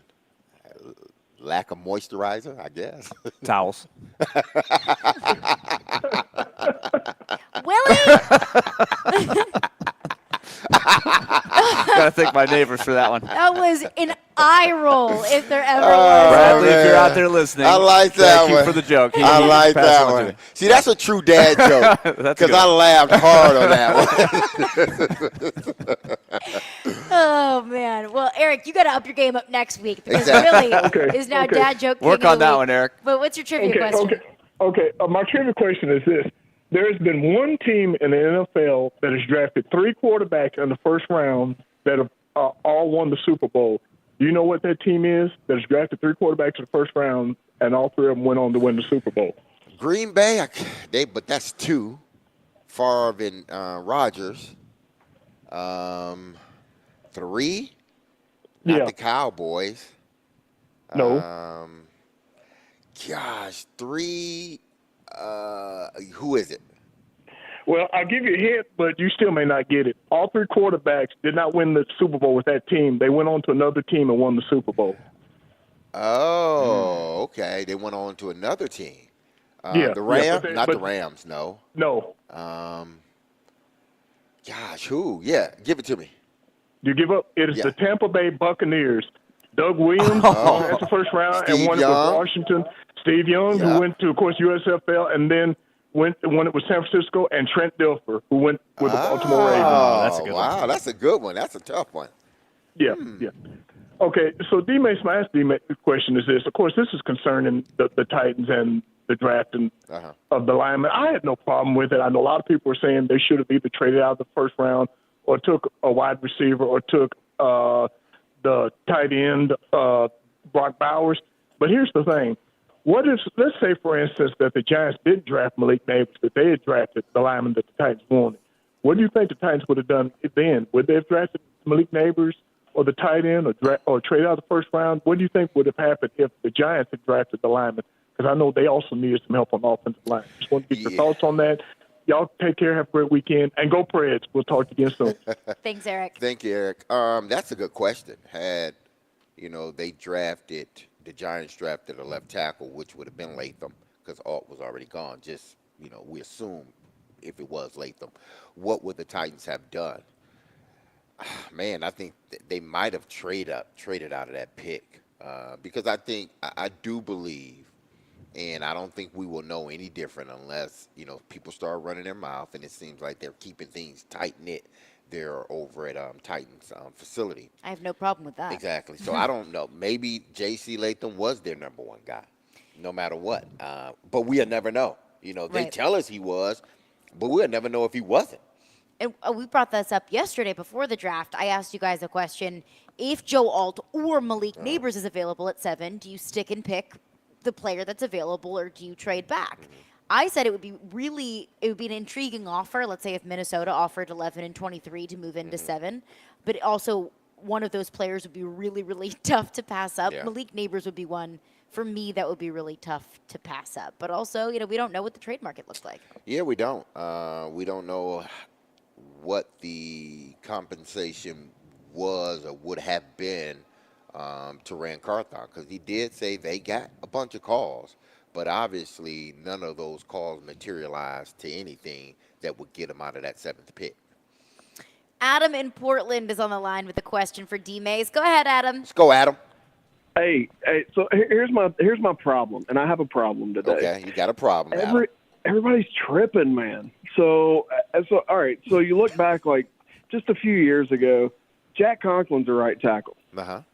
We drafted him almost at the exact same spot, right? They traded up, actually. So they gave up an asset to get to that spot and then took him as a right tackle. Mm-hmm. So what if J.C. Latham has to go to right tackle? Like, they said left, but they said maybe not. Like, who cares? Like, he's a premium player from a premium team, like studly athleticism. Okay, like Mac Jones went to want. Alabama. Okay, let's chill on the premium team thing. He did go. He did come from a premium team, Alabama. Right. Mac Jones went to Alabama. Well, but And Mac Jones is a backup. But he's not lying. That Alex Alabama, Leatherwood went to Alabama. I know, but he's not lying. I mean, Alabama's a great. He's an Don't elite hate on football Alabama because program. you went to LSU. Had he said LSU was a premium college, you would have been like, you damn right, LSU. Marcus Russell went to LSU. Like Christian Fulton went to that's LSU. perfect. Like I Caroline, understand. It's perfect that you jumped in with that. All right. So this is my question. People like Caroline are going to be there for the next 4 years. What can this dude do to get on their good side? I feel like once he gives up one sack, you're already going to be pulling at him. Like, what? Well, he's going to give up more than one sack, earn people's I'm sure. respect. Like, he's already behind the 8 ball, man. This sucks. Like, what does this kid have to do?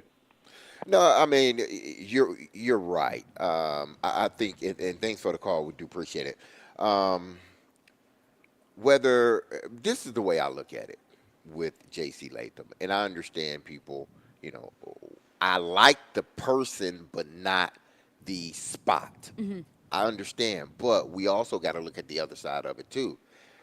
Maybe they couldn't move back in fear of they would lose Latham. They wanted Latham. That was their guy they earmarked, obviously, because if they wanted to move off that 7th spot, they could have moved off of it. But what they possibly were, conversations were in return wasn't good enough, so they stayed with that 7th. Whether he turns out to be a stud left tackle or a stud right tackle, it would ultimately be the right pick. If he's a stud right tackle for the next 10 years, it's a good pick. Mm-hmm. If he's a stud left tackle for the next 10 years, it's a good pick. But to pass on that pick just because it's the 7th pick isn't the right thing to do, at least in my thought process.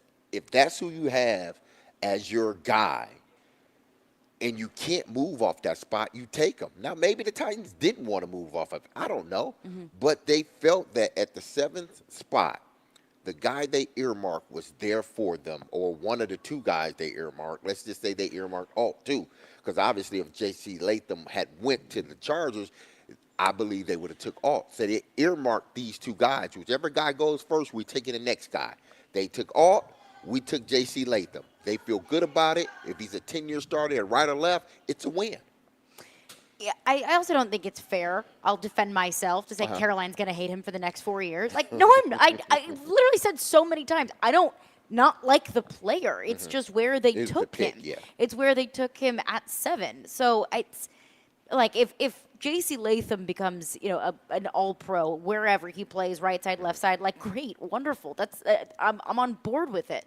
But it's the overall thing of, like, do you feel like you have addressed left tackle adequately? And if you haven't, if that was your pick, then great.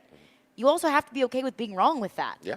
And we talked about this yesterday, that this was the pick. This is the draft. You can't afford to get this one wrong. Let's continue with some of your questions for D-Mace. One texter texts in and asks D-Mace, would you trade your 38th pick and maybe a later round pick for an already established player like T. Higgins or Brandon Ayuk, assuming you had the money for the contract? If I had the money for the contract, yeah, I would trade that 38th and possibly a later round pick. But I don't think, I don't think wide receiver is that much of a need. Now, do they need eventually a wide receiver, another young wide receiver, yes.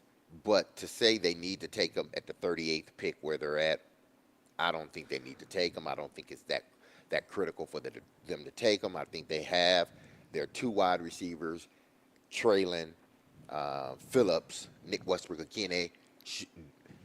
Should they add another wide receiver? Yes, but I don't think in the second round. I think that's too high. If a guy's there, maybe you can trade out of the pick and accumulate a 3rd round pick and pick a defensive player. I think they need to go inside backer or rush in. I don't think they need to, because to me, you don't have an inside backer. Yeah. You got wide receivers now. They may be a little bit older. They're not rookies or they're not first or second year players, but you got your wide receiver core, at least 3 of them. You don't have an inside backer. You don't. I feel the same way about corner. Corner, yeah, you got your 2 good veterans with a young guy in McQuarrie. I feel he's going to be one of the better nickel corners in the NFL. You have 3 corners. Do you need more? Absolutely, you do need more. But do you take them at second with the 2nd round pick? That's what I have a problem with. If you don't have an inside backer, you need an edge rusher. Safety, I guess you can find in free agency, but still you can always add to that safety position. Corner, you invested so much in free agency. Do you need to also invest with the 38th overall pick when you do have so few picks? Mike in Gallatin is on the line with a question for D-Mace. What's up, Mike? So my biggest issue I think I have with the way that people are reacting about the tackle situation is that if the Titans did trade, I got to remind myself, was it Denver that had 14? Denver. The Saints had 14. There was a tradable 11, team at 14, 12. I think. New Orleans was 14. And 13 was the Raiders. Regardless, the Raiders and Denver and some of the later picks, there was a run on tackles after J.C. Latham was picked. I remember it was Fuaga, Fashanu, all those other teams that also wanted tackles were there too. I didn't think we saw that coming. I guess there's a lot of those curveball surprises happened. The Jets, I think we had targeted with Bowers, and they went with a tackle. The Chargers, same thing. They said they were going to go tackle, but we thought that was a smoke screen. I think the Titans saw the fact that, if we traded back that far, we might be settling for the 5th or 6th best tackle. And I just don't honestly feel like that's that's something that we could do. So I think they just had to get their guy and just hope that, again, that the best coach, the quote-unquote best offensive line coach can work his magic on the guy, and that's it. But, D-Mace, you kind of feel what I'm saying there? If we traded back, 4 or 5 picks, and then all of a sudden we get our picks pulled out from under us again. Because, it felt like the Titans got their first-round pick pulled out from under the rug the first time. If we would have traded back and they pulled it out again, we would have been dealing with, the 5th or 6th best tackle, and that would have been not good anyway. Yeah. Thanks for your call, Mike. Thanks, Mike. And that's I'm sure that's the dilemma or, things that they had to weigh. Do we move back and lose the guy that we want, but maybe get one of these other tackles? Or do we stay put and take the guy we want? Obviously, they chose to stay put and take the guy. They took the guy they wanted, J.C. Latham. I'm not sure if they would have been able to move out of that pick, because this is what we talked about leading up to the draft, especially last week. How far back can they go and still get a possible tackle? Well, it seems like they were reading the board along with everybody else. After J.J. McCarthy got drafted, after Neighbors got drafted, they started to see the board. When Alt was taken by the Chargers, they said, we got to take our tackle. We got to take the guy we believe is the next best tackle. Or they probably had him number 1. Who knows? So they couldn't afford to get out of that space, because had they gotten out of that space, there was a high possibility they were not going to get J.C. Latham. And if that's how they felt, then that's fine. Then that's what you need to do. But you better hope that's your starting tackle. Well, he's your starting tackle, but where and for how long? Well, he needs to be your left tackle. Yeah. Nick Garth said he's playing at left tackle. Yeah. And if you take a guy at 7 to be your left tackle and he can't be your left tackle, it's a concern. Yeah. That's a concern. I think you'll be fine. We'll continue with your questions for D-Mace coming up next. 615-737-1025 is that phone number. If you've got a question for Derek, tune into 1025 and 1063 The Game tomorrow as the Nashville Cats take on the Minnesota Myth at the Nashville Municipal Auditorium. D-Mace will be there. I'll be there. I will be there as well. Absolutely. I'm very excited. Pre-game at 7 o'clock, kickoff at 7:30, with coverage also available on the 1025 The Game app and at thegamenashville.com. Cats football on 1025 and 1063 The Game, presented by Busy Bee Plumbing, Heating, and Air Conditioning.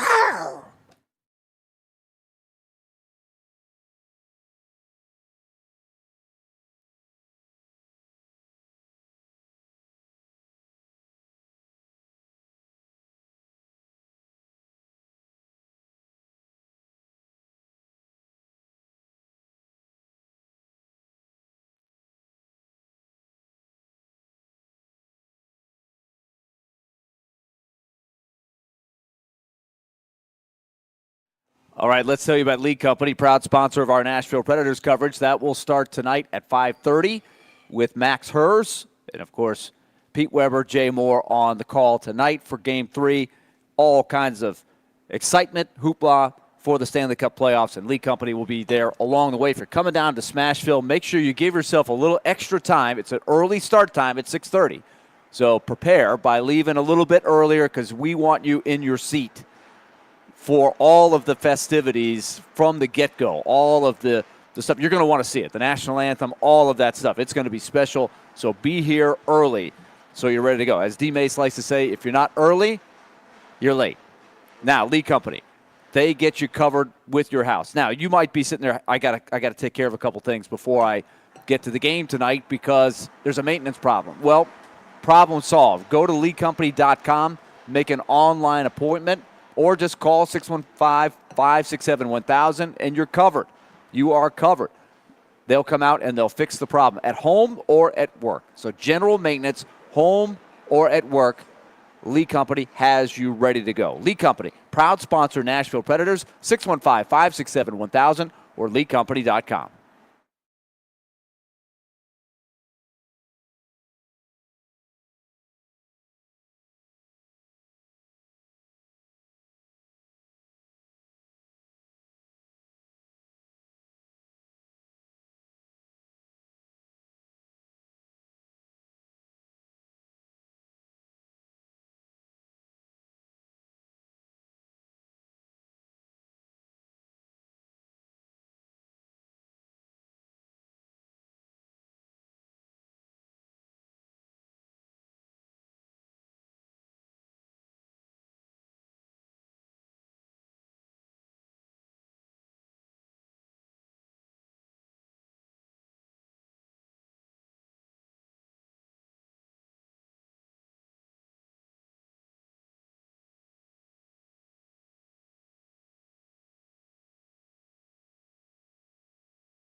Ask D-Mace. Get those questions in for D-Mace. 615-737-1025 is the phone number. If you have a question for D-Mace, right back into your phones and your questions for Derek. One texter texts in and says, what makes you think that a right tackle in college can easily switch to a left tackle in the NFL?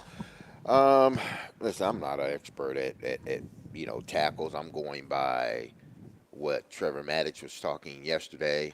I'm going by, what Rand Carthon said and how, he alluded to Bill Callahan, that being his guy, meaning J.C. Latham, that being Bill Callahan's guy. So obviously there was something said in those meetings that made Brian Callahan and Rand Carthon comfortable with taking J.C. Latham with the 7th pick and switching him over to left tackle instead of right tackle. So there's something that they saw on film, at least Bill saw on film, and after they talked with Bill, they felt, okay, this is a good pick. We trust him. This is what we brought him in for, because our offensive line was horrible last year, and we brought him in here to help us fix it. Well, if he says this is the best guy on the board, or this is the best tackle, not even available, but this is the best tackle, period, then we're taking him. Tyrone in Brentwood is on the line with a question for D-Mace. Go ahead, Tyrone. Thanks for calling in. Well, I mean, I just think, D-Mace, that I ask you this. Yes. Was Alt really the number one pick? Like, for weeks we heard Alt to the Titans. That's their guy. And if you really ask yourself this, Harbaugh had been telling everybody for weeks that the offensive line is the most important part of the football team. They don't rely on anybody, and everything hinges on them. So everybody that thought the Chargers was going to draft the receiver was nonsense. He was going to take the top tackle. So was Alt even their guy? Because if it was, you would have thought they would have been aggressive and moved in front of the Chargers to get him. Because, I mean, this notion that Harbaugh wasn't going to take a tackle in the first round was just idiotic for people to think. Why do you think it was idiotic?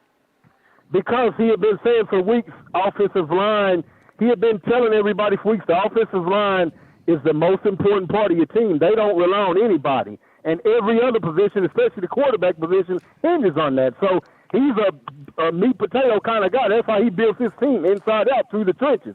So this notion that he wasn't going to take the best tackle on the board at 5 if Alt was available, which he was going to be, was just nonsense for people to think he wasn't going to take him. So I'm just saying, if that was in play, if the Titans thought that, then was this their number one guy the whole time, or did they just get duped into reaching for him, thinking, Alt's off the board, let's just reach for this guy and get him? Because I think this guy's going to be a project.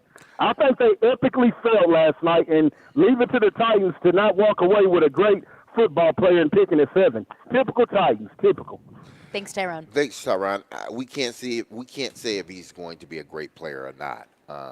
So I think we need to, put that on the side for a bit. I don't know if Alt was their guy or not. Obviously, they thought highly of J.C. Latham. I'm sure they thought highly of Joe Alt. Now, if both of the guys were there, who would they have taken? I don't know. But obviously, they got one. Let's just say they got one of the 2 potential guys that they wanted, because they had a chance to get Fuaga and all those other guys that were behind Alt after he got picked, but they chose to go with J.C. Latham. So he could have been there. He could have been the consensus in that room, the number 1 tackle. We don't know. But I don't think this was. Again, I don't think it was a bad pick. We will, time will tell whether this was a great pick. My thing is, I just want him to be a guy we don't have to worry about for the next 10 years. Let's say this. I don't want to have to worry about him for the next 5 years. Now, after that, they got to re-sign him to another deal. I don't know if they're going to be, because the Titans are not. They hadn't had the best track record of re-signing their draft picks. So I want him for the next 5 years at least. If he can give me 5 years, then we'll talk about the extension, moving forward, or the new contract moving forward. But if you give me 5 good years, you may not be, an all-pro, but if you're solid at your position and we don't have to worry about it, people, that's all that matters. Every team doesn't have an elite tackle. They just have good tackles, and they managed to survive. The Titans didn't have a tackle. Well, they did, but They didn't have one. Well, Rand says that they have plenty of guys in the room that they feel good about playing. Well, I left feel tackle. good about it now because J.C. Latham. Well, if is a J.C. part, Latham and doesn't work out at left and tackle. Bill Callahan is a part of it, so I feel good about that. I got to operate from the prism of trusting Bill Callahan and trusting that J.C. Latham, regardless of which side that he plays on, he's a good player. Mm-hmm. Now, I want him to play left because they need a left tackle, but if he ultimately is a right tackle and he stays there for the next 10, 15 years and he's a Pro Bowl or all pro, then it worked out well for them. I do want him to play left, though. Is anyone mad at the Titans for not trading up to take Joe Alt? No, I'm not mad. No, I don't. Nah, because my thing, what would you have given up to get him? That's the thing. I'm just using Tyrone's point. Yeah. I never thought that was. I thought if the Titans would have done that, I thought that would have been so silly. It would have been malpractice. That's what it would have been a waste. Yeah, because you would have had to give up your number one this year, probably your number two this year, and probably another pick for next year. Yeah.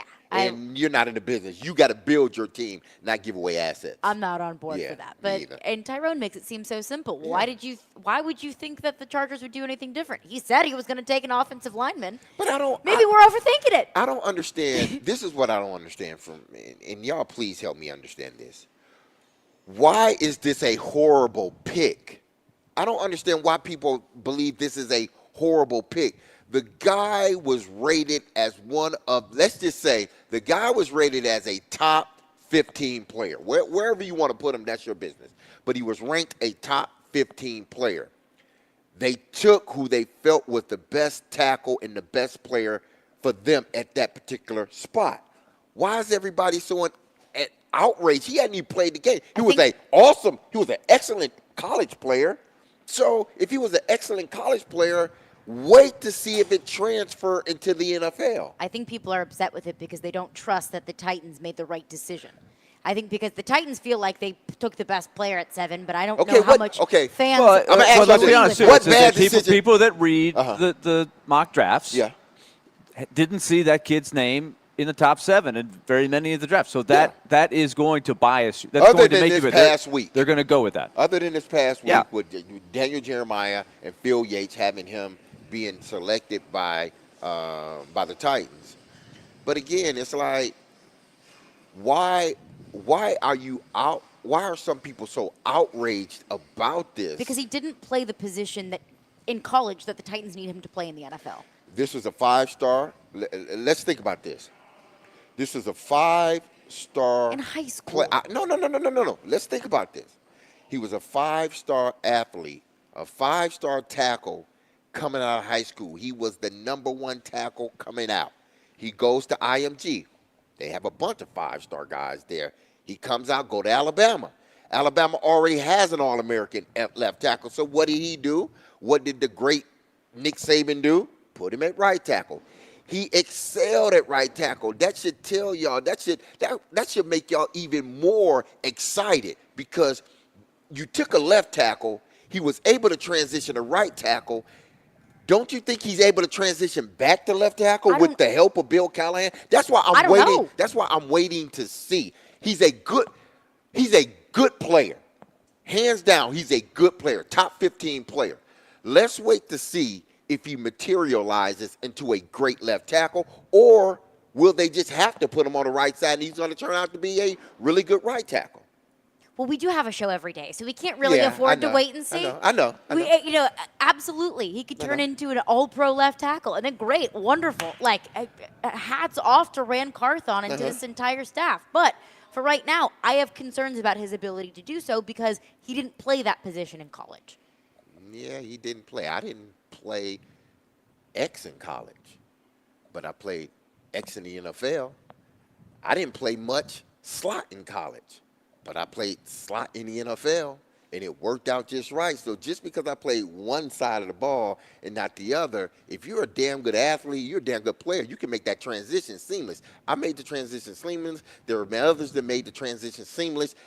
I am waiting to see if J.C. Latham is going to make that transition seamless with the help of Bill Callahan. What do you always say about receivers? Need to be multiple. Oh, yeah. You need to play Tackles several need to be different positions. multiple. Tackles do not need to be multiple, Derek. They need to be multiple, too. You are lying through your teeth, and you know it. Tackles do not need to be multiple. You need to be kick left or kick right. You need to be a good left tackle if you're a left tackle. You are lying through your teeth, and you know it. Hey, I need to kick left, kick right. Know it. All right, we will get right back into your draft thoughts and reaction. But coming up next, let's preview Game 3 tonight. Series all tied up, coming back to Bridgestone Arena. We saw some great defense in Game 2, but we also saw some not very good things from the Predators in Game 1. What adjustments need to be made from Game 2 to Game 3? And right now that we have a 2-game sample size, where do the Predators have the advantage? Where do the Predators have the disadvantage? And then how do they fix that? We'll get into that coming up next. And, of course, your thoughts as well. 615-737-1025 is the phone number. Caroline, Willy, D-Mace. This Sunday, join the Preds playoffs excitement with 1025 The Game at Hank's Bar, your ultimate pre- and post-game destination located downtown at 419 Broadway. A special live broadcast from 11 to 1 p.m. with Chase McCabe, Adam Vingan, followed by Jared Stillman from 1 to 3 p.m. Cheer on the Preds on the big screens. Enjoy crafted cocktails, mouth-watering dishes, and unbeatable vibes just minutes away from the arena at Hank's Bar this Sunday.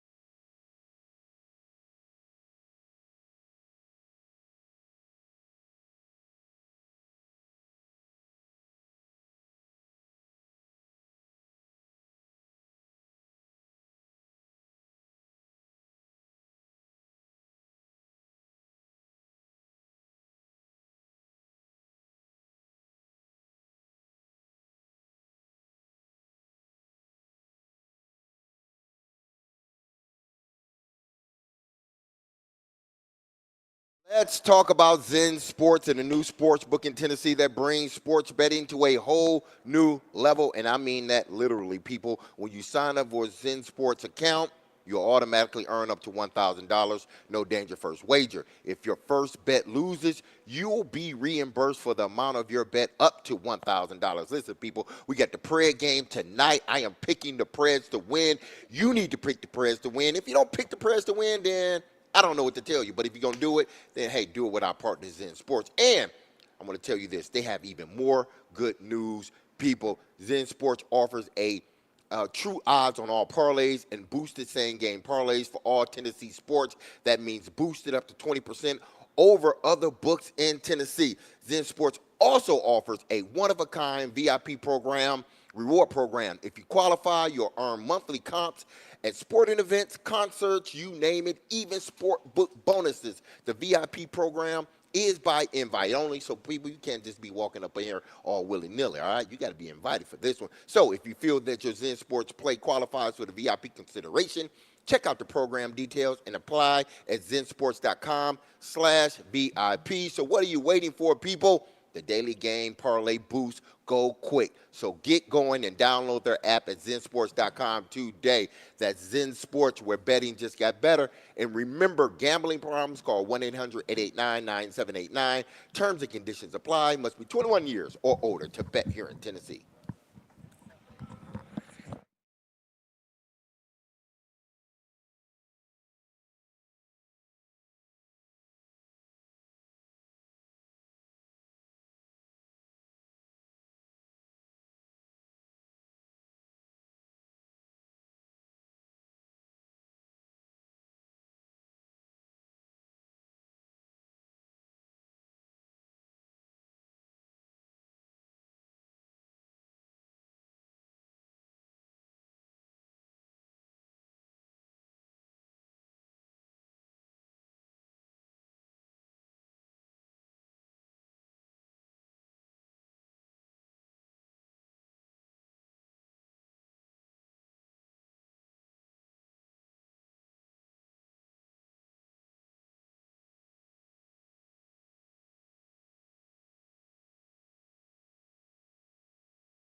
Caroline, Willy, D-Mace, 1025, 1063, The Game and The Game Nashville app. We're streaming live on Twitch, Twitter, YouTube, and Facebook Live every single day. We are broadcasting from the Busy Bee Plumbing, Heating, and Air Conditioning Game Nashville studios, home of the $99 yearly Beehive membership, where the buzz is always about great service. We are live out here at Bridgestone Arena. Game 3 tonight. We've got rounds 2 and 3 of the NFL draft tonight. Reacting to round 1 of the NFL draft. We've got a lot going on in this town, but let's get into the Predators. Game 3 tonight, series all tied up. And we said going into this, hey, if you lose game 1, and then you turn around and win game 2, now the series is tied coming home, it feels like all of the momentum is in your favor, or really rather, D-Mace, your point was the confidence is in your favor. And it does kind of feel like the Predators are feeling that a bit. Andrew Burnett spoke with the media earlier today, and he continues to preach that message that Barry Trotz has been preaching ever since the Predators got to the playoffs is, look, no pressure on us. We weren't even supposed to be here. Vancouver, on the other hand, Vancouver was supposed to be here. Everyone expects Vancouver to beat us. And I don't think that's necessarily a message to the three of us or to Predators fans. I think that's a message to the locker room, and that's a message, Willy, to your point, it's a message to Vancouver as well. But it wasn't all pretty in Vancouver. It was a gutsy defensive effort in Game 2, and they did enough to win, even though it wasn't pretty. But all you need to do is win in the Stanley Cup playoffs. But what needs to happen tonight? Adjustments that need to be made. Obviously, they need to puck the puck more. Obviously, they need to do that. But beyond that, Willy, what needs to happen for the Predators tonight? I think that's the central question is how do you get the puck more? And Elliot made a real good, simple observation is you have to win a higher percentage of the puck battles, like in a playoff series and really all year long. You can find that out, right? It's two guys going to the corner. Who comes away with the puck? Vancouver has the edge in that. So they've got to win more puck battles. Face-offs is another way you can start with the puck more. Vancouver has had the edge in the face-off circle. And Ryan O'Reilly and Colton Sissons are very, very good face-off players, but they have not done well in the face-off circle in the first 2 games. So that's something that can help have you have the puck a little bit more.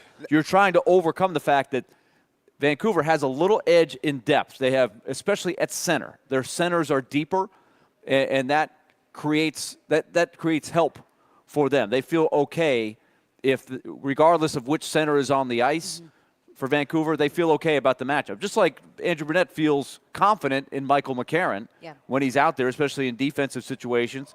He trusts those guys, even though on paper those guys, as we joked about all year long, when we try to come up with a nickname for their line, they all make the league minimum, right? These aren't big name guys. These aren't big dollar guys.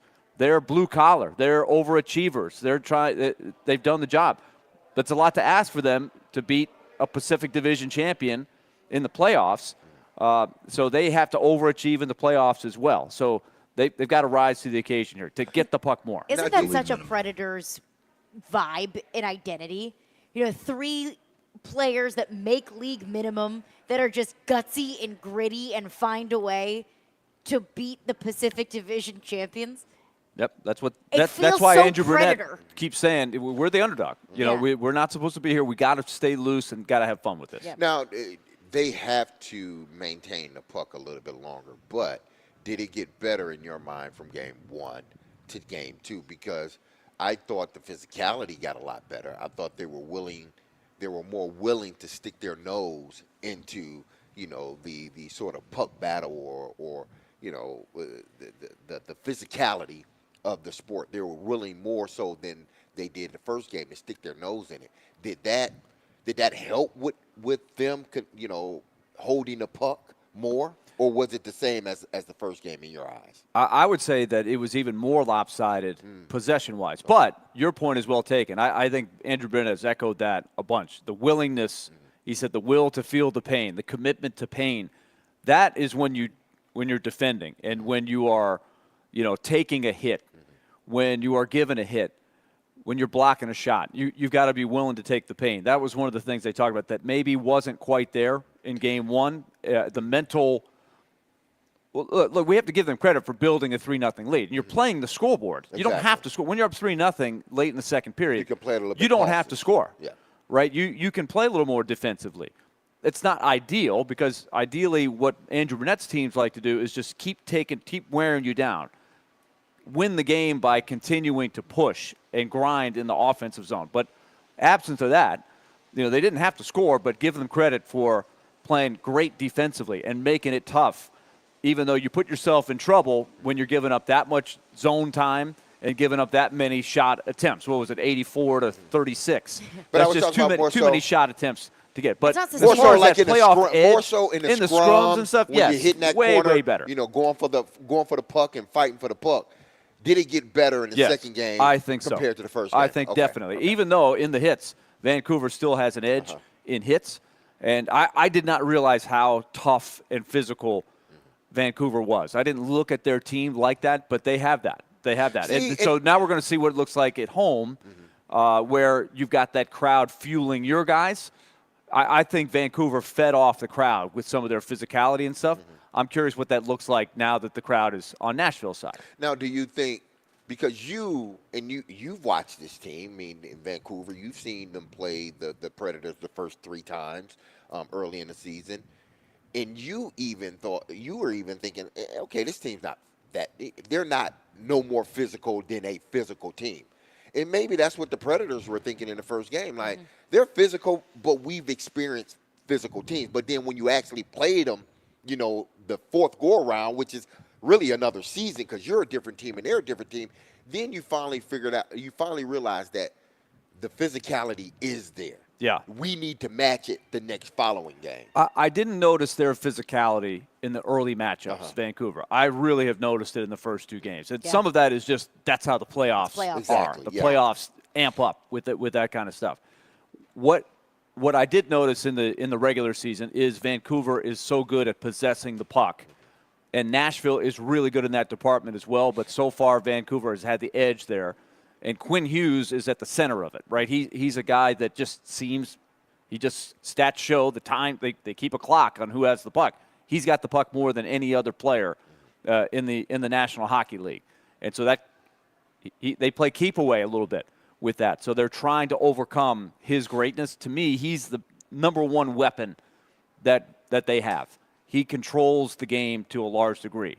So now we'll see if they can take that down a notch and close the gap a bit here in games 3 and 4. I think that is going to be essential if the Predators are going to win this series, because Vancouver, as you heard Elliot say, they've got a little more elite talent, and they've got a system that has worked really, really well for them. That's how they got 109 points or whatever it was. I'll tell you who I'm afraid of tonight, Elias Pettersson. I know that game 2 and how many open opportunities that he had that he simply just missed have probably been eating away at him over the last few days. And we know it, we hear it, we see it on Twitter, and I can only imagine what the discussion is in Vancouver right now. There's just so much frustration about Elias Pettersson. Like, you have so many opportunities, and that could have been the difference in the game. We talked about that shot that Roman Josi missed in game 1. It just didn't go his way, and how different that game could have gone. I'm sure that's the discussion going down in Vancouver now. I am afraid of what Elias Pettersson after a game 2 like that looks like in game 3, coming back with a vengeance. And obviously, and he's been hearing about it a lot, right? Oh, I'm sure that's from been everybody. Everybody. I ain't scared. What if this is just a series he doesn't get going? It does happen. Yeah. You don't think you can count on that, but it does happen to star players. When they hear the noise, how do they respond to it? I think here is how Rick Tocchet, I think, is going to couch it to him. Look, you're getting looks. You're getting looks. It's just time. When that moment comes, you've got to make the most of that moment. But it's less of a concern than it would be if you weren't getting any chances. On the other side of the coin, let's take Roman Josi. Roman Josi only has 2 shots on goal in the series, in 2 games. That is way low for him.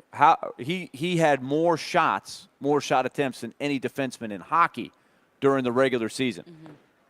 They rely on him to generate offense, generate chances, shot attempts. He has not – they've done a very good job, quite honestly, in the regular season as well on him. He hasn't figured out, for one reason or another, how to make it work. He hasn't had a great game against the Canucks yet. So So who would you rather be? The guy that's getting the shots but it's not happening, or the guy that's not getting any shots? So I think that's an internal thing going on, is how do you get the best out of your best players? So no question, that's a big storyline tonight. How do they get the most out of Roman Josi? I think they've got to win those puck battles. They've got to control the neutral zone a little bit more. When they're coming through the neutral zone, they got to make that 1-2 good passes quickly, put Vancouver a little bit more back on their heels, and then once you get into the offensive zone, that's when Roman Josi is going to be at his best. But once again, you go back to the same thing. The Canucks have a great defensive system. They are one of the 2 toughest teams to score against in terms of chances that they give up every night. Now, where does it equalize a little bit? They have their backup goalie coming in. Like, let's say you're facing the, pick a team in the NFL. You're facing their backup quarterback instead of there's a drop-off, right? Doesn't mean that team can't win, but there's a drop-off. So they have to they've got to get enough chances to try to make it be about Casey DeSmith. Let's make it about our goalie versus your goalie. So if they can just close that gap, I like their chances a lot. But they've got to start by winning those puck battles and being crisp and get that rhythm going. There's a rhythm to how the Predators look when they're playing really well, and Vancouver has taken them out of the rhythm a lot. And I'm not going to say that winning those puck battles is easier tonight now that you get last line change, but at least you get to control those puck battles a little bit more. And we talk about coming back to Bridgestone Arena and having that home ice advantage. Of course, that's massive, but coming home, you get to control those matchups. Yeah. What are some of those matchups that you're looking forward to watching tonight, Willy? Well, I think there's going to be some times where Philip Forsberg and his group will be able to go out there against a line that Rick Tocchet would rather not put out there against them. Now, the strength of Rick Tockett's team, as we mentioned, Teddy Bluger, he's their fourth-line center. A lot of times, as soon as you see that fourth line, you're like, now I'm putting my top guys out there. But Teddy Bluger is a pretty good fourth line. Just like when Michael McCarron comes out there, Rick Tocchet in Vancouver was saying, okay, I'm putting JT Miller out there against those guys. Let's see what happens. And Michael McCarron, those guys have given ground. They've bent, but they haven't broken. Those guys defended very valiantly. The problem was they were defending a lot. But that's what you have to hope for, is that when you see Teddy Bluger's line, you go with Ryan O'Reilly, Philip Forsberg, Gus Nyquist, and you hope that your top guys are better than their fourth line. That's what you get a little bit more at home than you do on the road. So that's one area. The other thing is Tommy Novak's line. I think at home you can put him in better positions. Very similar. Puck's in the offensive zone, start Novak's line. But you've got to get the face-off in the offensive zone. If you're only getting face-offs in the defensive zone because you're giving a lot of ground, then you're in a little bit of a dilemma. That's what we saw on Tuesday. They didn't get a lot of offensive zone face-offs. I started to think, do they have cameras on the other side of the Yeah. ice? Because I'm only seeing this one. The action is all taking place down here. On this side. Interesting how that works. But when you're ahead, you don't have to score. But tonight, I think, will be different for sure. But obviously, if they can dictate play a little bit more, that will help. I'm also worried about Tommy Novak. I mentioned how I was worried about Pettersson and how that's been eating away at him, his performance in Game 2.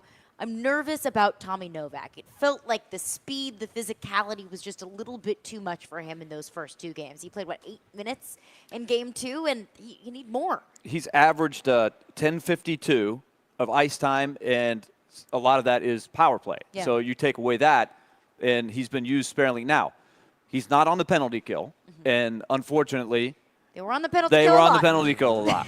That's something that they would like to take down a notch, right? Especially the type of penalties they took. They put themselves in trouble. The first period, they got off to a great start, and the next thing you know, they take 3, and they took 3, 2 back-to-back, and then a third one before the period was over. So they started the second period on the penalty kill, and then they were up 3-0, gave up a goal. I thought they had total control of the game. Up 3-0, you're like, okay, keep grinding. Take it to them. You're breaking them down. They give up a goal, and then they take another penalty. Yeah. And all of a sudden, the game got hairy, and that gave Vancouver a lot of momentum going into the third, and then it was all, as Terry Crisp likes to say, Katie bar the door, right? Just put the fortress up and just say, you know what, we're just going to have to dig in and hold our ground. Katie bar the door. Can't go anywhere. So all that to say, Novak wasn't they weren't in a rhythm to help Tommy Novak get into situations that are advantageous. I think that can be better tonight. But also, how does he handle the fact that he hasn't seen a ton of ice time? How does he handle that he hasn't seen a lot of success? This is his first time in the playoffs, and he's got to prove he can cut it. He's got to prove it. He's going to be part of this team they just signed the deal to him, so this is you're here, brother. You're here, brother. Might as well dig Let's in. do it. Get it going. What you do in the playoffs matter. Yeah.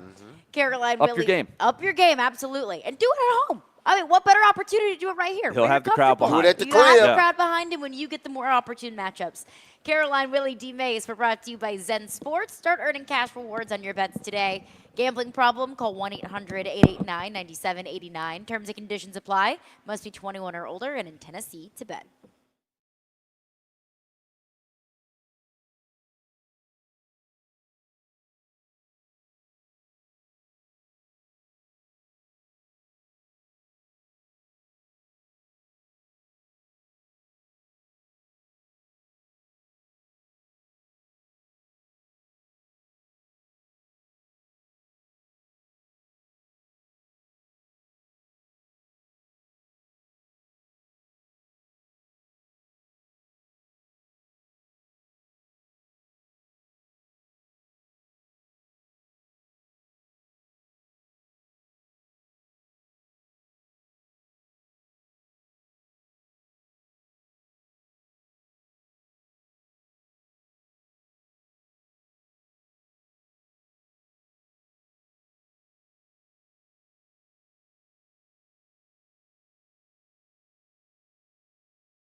D-Mace.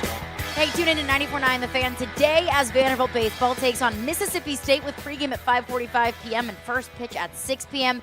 Vanderbilt baseball brought to you by Smoky Mountain Tops, your countertop experts. Visit SmokyMountainTops.com. What are you giggling about?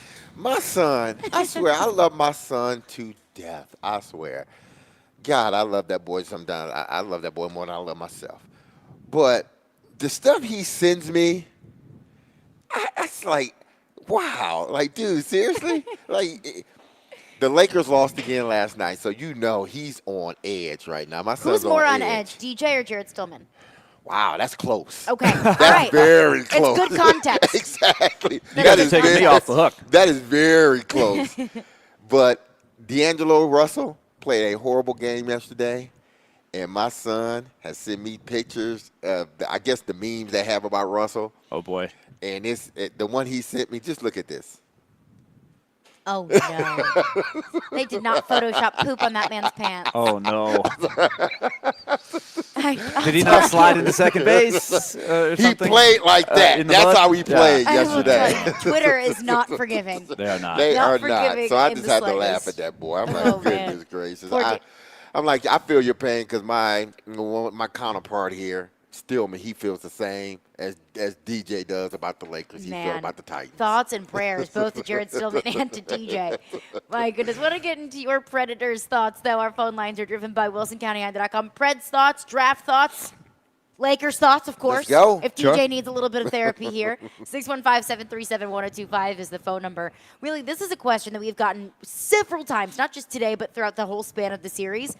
Which Vancouver Canuck are Predators fans going to hate the most at the end of the series? I think that's a great question because I'm going to take my analyst hat off. Last segment was more of like, let's break down what's happening in the, on the ice, the Coach Willy. I'm just going to give more of the sitting back and watching. I think that is a essential part of any good playoff series where the teams start to hate each other. Mm-hmm. So some of it's got to happen naturally. Mm-hmm. But I haven't seen like a true villain emerge yet, really from either. I don't think there was one guy that the Vancouver fans were on for the Predators yet. Mm-hmm. It might be different by Game 5. The guy to me that if I had to answer that question now would be Nikita Zadorov, who's the big Russian defenseman. He got a wallop in on Yossi. I saw that. Good hard hit. And they've got to protect Yossi, right? Yossi, in a critical playoff series a couple years ago against Carolina, Nashville is right in it with the lead, trying to force a Game 7. People may forget that, right? They're in the lead at home, trying to force a Game 7 against a powerful Carolina team. Yossi got knocked out of the game and did not return, and they couldn't hang on. There was a big difference. So they've got to make sure they protect Yossi, and then obviously we talked about they need to get Yossi going. Yeah. Zadorov is a guy that he is number one, a huge human being, but also he can hit, and he's looking to dish out punishment. Mm-hmm. And he's a guy that does that and then looks around going, what did I do? I didn't do anything. It was me. Why are you mad at me? He's that guy. Throw it and then hide your hands. It makes it worse. Yeah. Like, what did I do, huh? Own it. Why are y'all mad at me? Yeah. My honorable mention would be Dakota Joshua. And I sure. think that tensions he's are got already 14 rising. hits. He's got 14 hits. So he is the number one hit man. Yeah. He's done a great job. He's the hit man. He is. Literally. He has been. He has been in this series so far. He's been awesome. I'm sure Predator fans didn't even know who the guy was. Probably before the season started, had no idea who he was. Maybe heard about him, but now that you've seen him, you're like, man, this guy's good. This guy's good. He can score too, as we've seen. Yep. But to me, this is the story tonight. Is if you look at person for person on this team, and this is why I want to hear from the fans what they may be thinking about coming into tonight, because if you look player for player, as Elliot said, there's a few more check boxes for Vancouver's roster. They're just better. Now, is the DeSmith-Demko thing an equalizer to a degree? No question about it. But I think Rick Tocchet is coming here feeling we've still got the horses to win this series. We still expect to win this series. Because when you look at Nashville's roster, it is more than the sum of the parts. That is the story of this season. They have overachieved because collectively they're more than the names on the paper. When you're looking around at Cole Smith, league minimum. Michael McCarron, league minimum. Kiefer Sherwood, league minimum. Mark Jankowski, league minimum.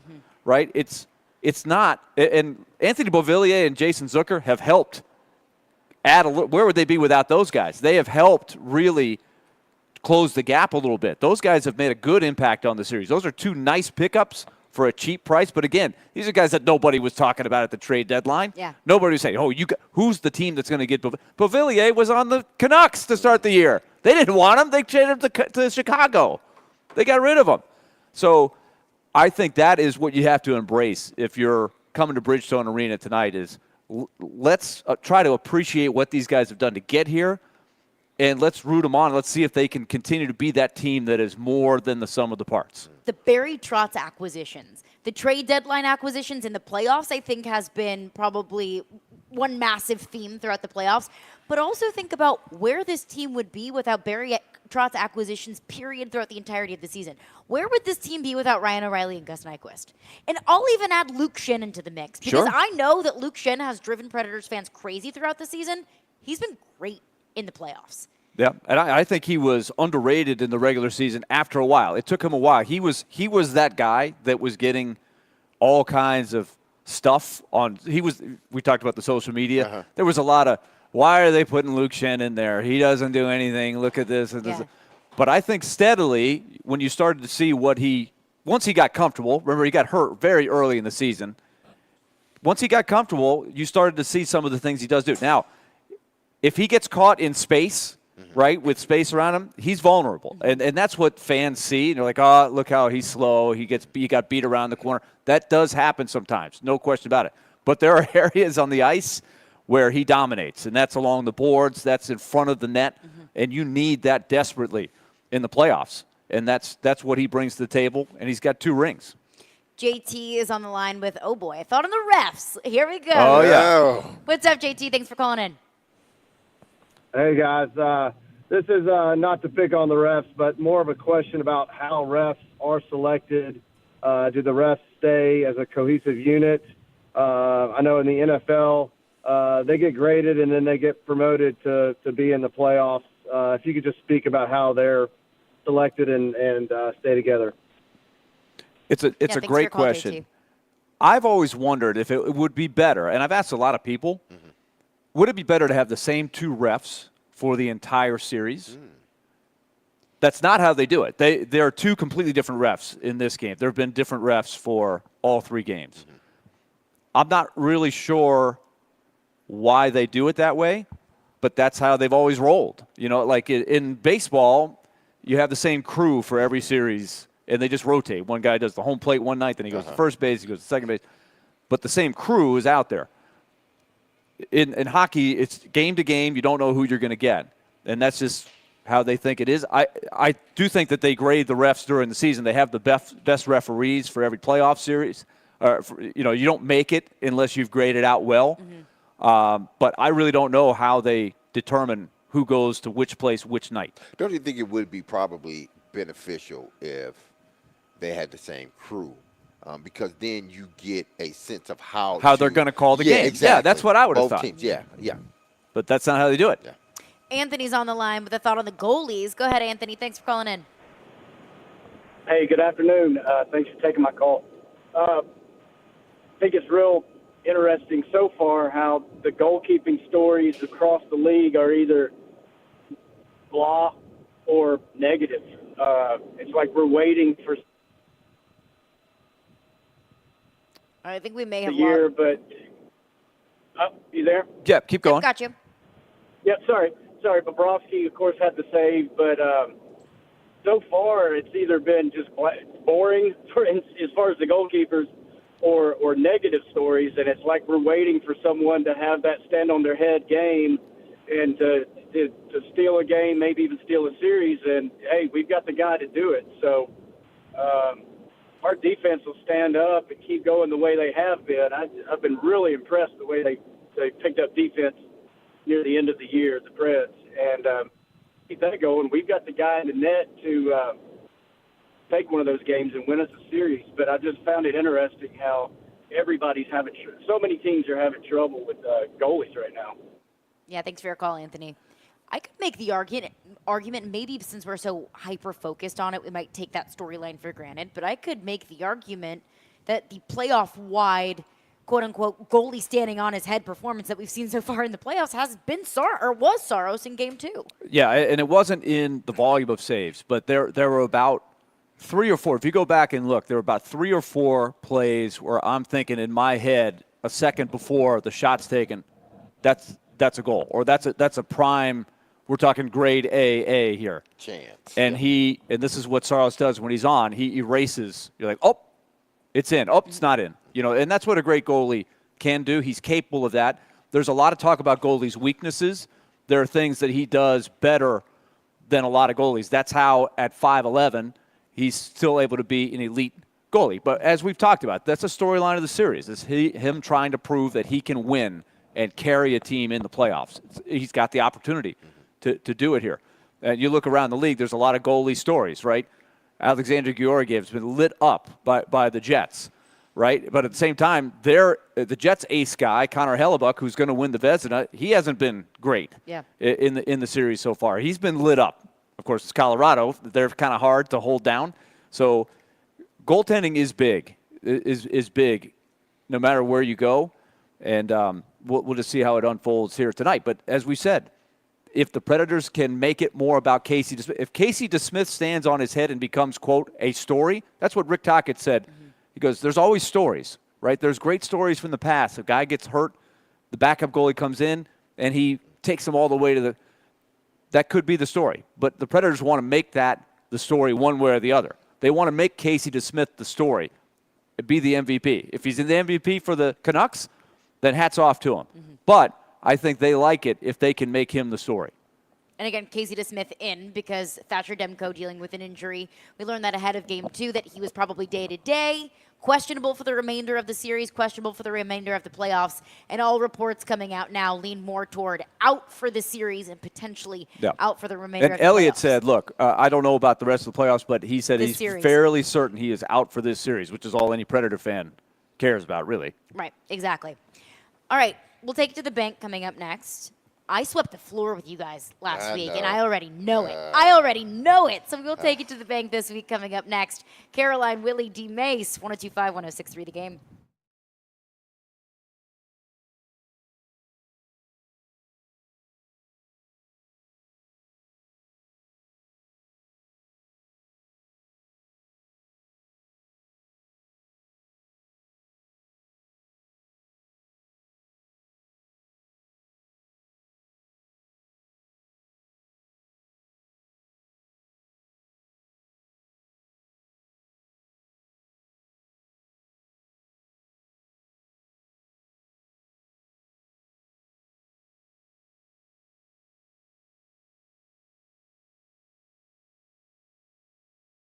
Derek Mason here, and you've heard me tell you about Dr. Lodge and his staff at Cool Springs MD for some time now. I've shared with you how they help with imbalanced hormones and how they offer a comprehensive weight loss program that addresses the root cause of weight gain, people. But now I want to tell you about a new laser they offer called the Empowered Laser, people. With this laser, Dr. Lodge and Cool Springs MD can help you turn back the clock and take control of your body, as we all want to as we start to get a little older. Learn about this amazing new laser and how it stimulates your Kegels in 20 minutes, ladies. The only laser indicated for mixed urinary stress incontinence. And hear about the tone feature. That's why I use it for my abs, a muscle simulator that increases your muscle production and toning in your stomach, thighs, love handles, arms, and more. Dr. Lodge and his team are ready to help you turn back the clock and take control of your body with the new Empowered Laser at Cool Springs MD. So check out the website, make an appointment at CoolSpringsMD.com today.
Comes the money.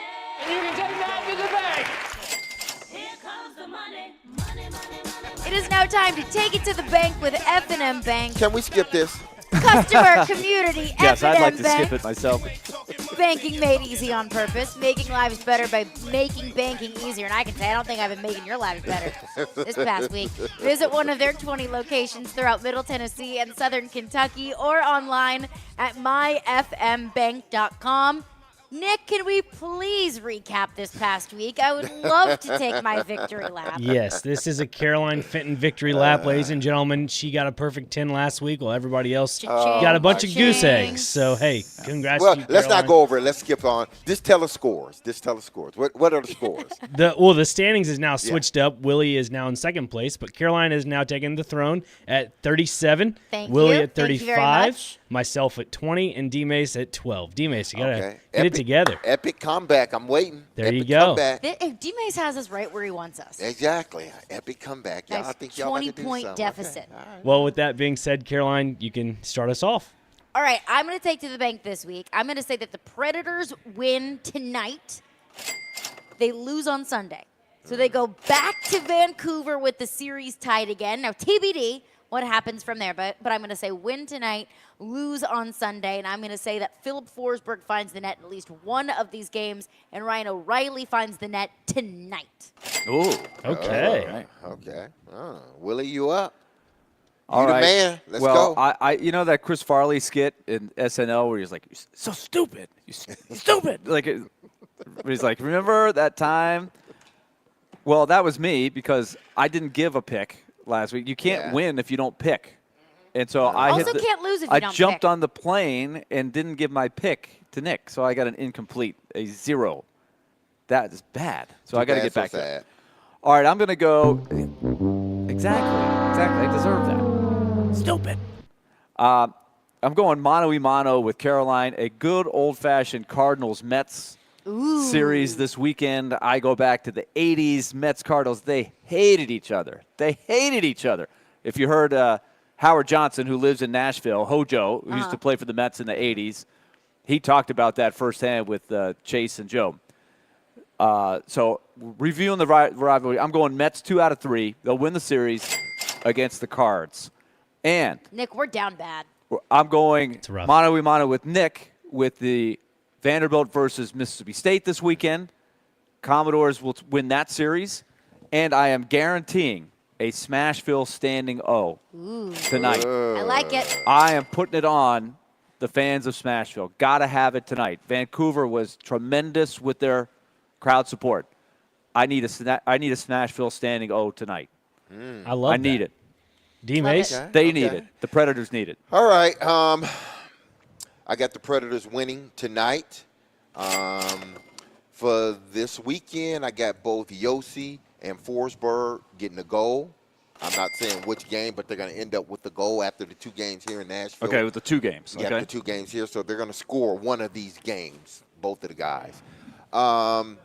The Dallas Mavericks will beat the Clippers tonight. Jokic will have over 25, and he will have a double-double. Let's say that. I'm not going to go as far. I need some points right now. I thought about going with the triple-double, but I'm going to go with the double-double. D-Mace, what happened to you? You're bigger go home. I know, but I got to get some points You gotta first. risk it to get I the got to get some biscuit. points. I can start Singing risking. a different tune I can now, start aren't risking ya? it a little bit later, but I can start risking a little bit later. Okay, and for the NFL draft, I predict the Titans will move out of the 38th pick and pick up another pick and possibly in the 3rd round or another 5th round. So they're going to end up with an extra pick. I they pondered end up that with an as one of extra my pick, take it so to the banks. But I like it. I think they're going to They trade need out it. of that 2nd pick. I'll add another NFL draft one. I will say that the Titans pick a defensive player tonight, and I'll go even as far as to say it won't be in the secondary. It'll be either an edge rusher, defensive lineman, or linebacker. Front 7. Yes. Okay. All right. Willie, do you have an extra little No. pick there? Okay. Nick, all you. All right. I don't know why everybody's coming for me here with the Cardinals, Mets, and now Mississippi State and Vandy. Not sure what that's all about. Nick but catching strays. Yeah, I don't know what that's about, but we're going to go on with it. I'm going to take Mississippi State to win 2 of the games. I believe it's, 3 games, right, Willie? 3-game series. Sure. Yep, I will take 2 out of the 3. I'll do that for one of them. I will also be taking some NFL draft stuff. I will take Jonathan Brooks to be drafted by the Las Vegas Raiders. I just feel like with the the departure of Jacobs, I feel like that'd be a good little plug there. The other one I have would be, let's see here on my book. I also have the Preds winning tonight. Have that, and then if Yusuf Parson does end up playing in either tonight or tomorrow, I say he gets at least 1 point. Ooh. Okay, then maybe I might go toe-to-toe with you, Nick, with one of your picks. Okay. I'm going to say that the Vegas Raiders select Spencer Rattler tonight. Ah. Oh, my. And I got another one. Tommy Novak will get a star.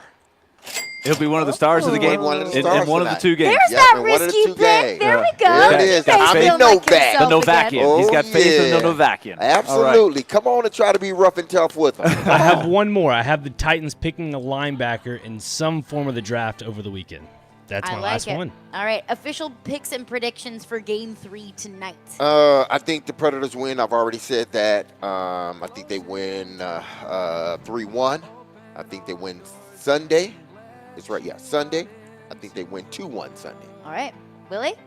I mean, come on. I'm not. I can't pick against the Yeah, Predators. he here, can't but pick against I do think the key guy is Yossi. The key guy is Yossi. I think if he gets going tonight, that's the key. I'm going to say Predators win it tonight 3-2, and that is going to do it for us today. We'll be back Monday at 11 a.m. Full draft breakdown, full games 3 and 4 breakdowns. Stillman & Company's up next. Be love on your people. Happy weekend. Be safe and peace. Go Predators!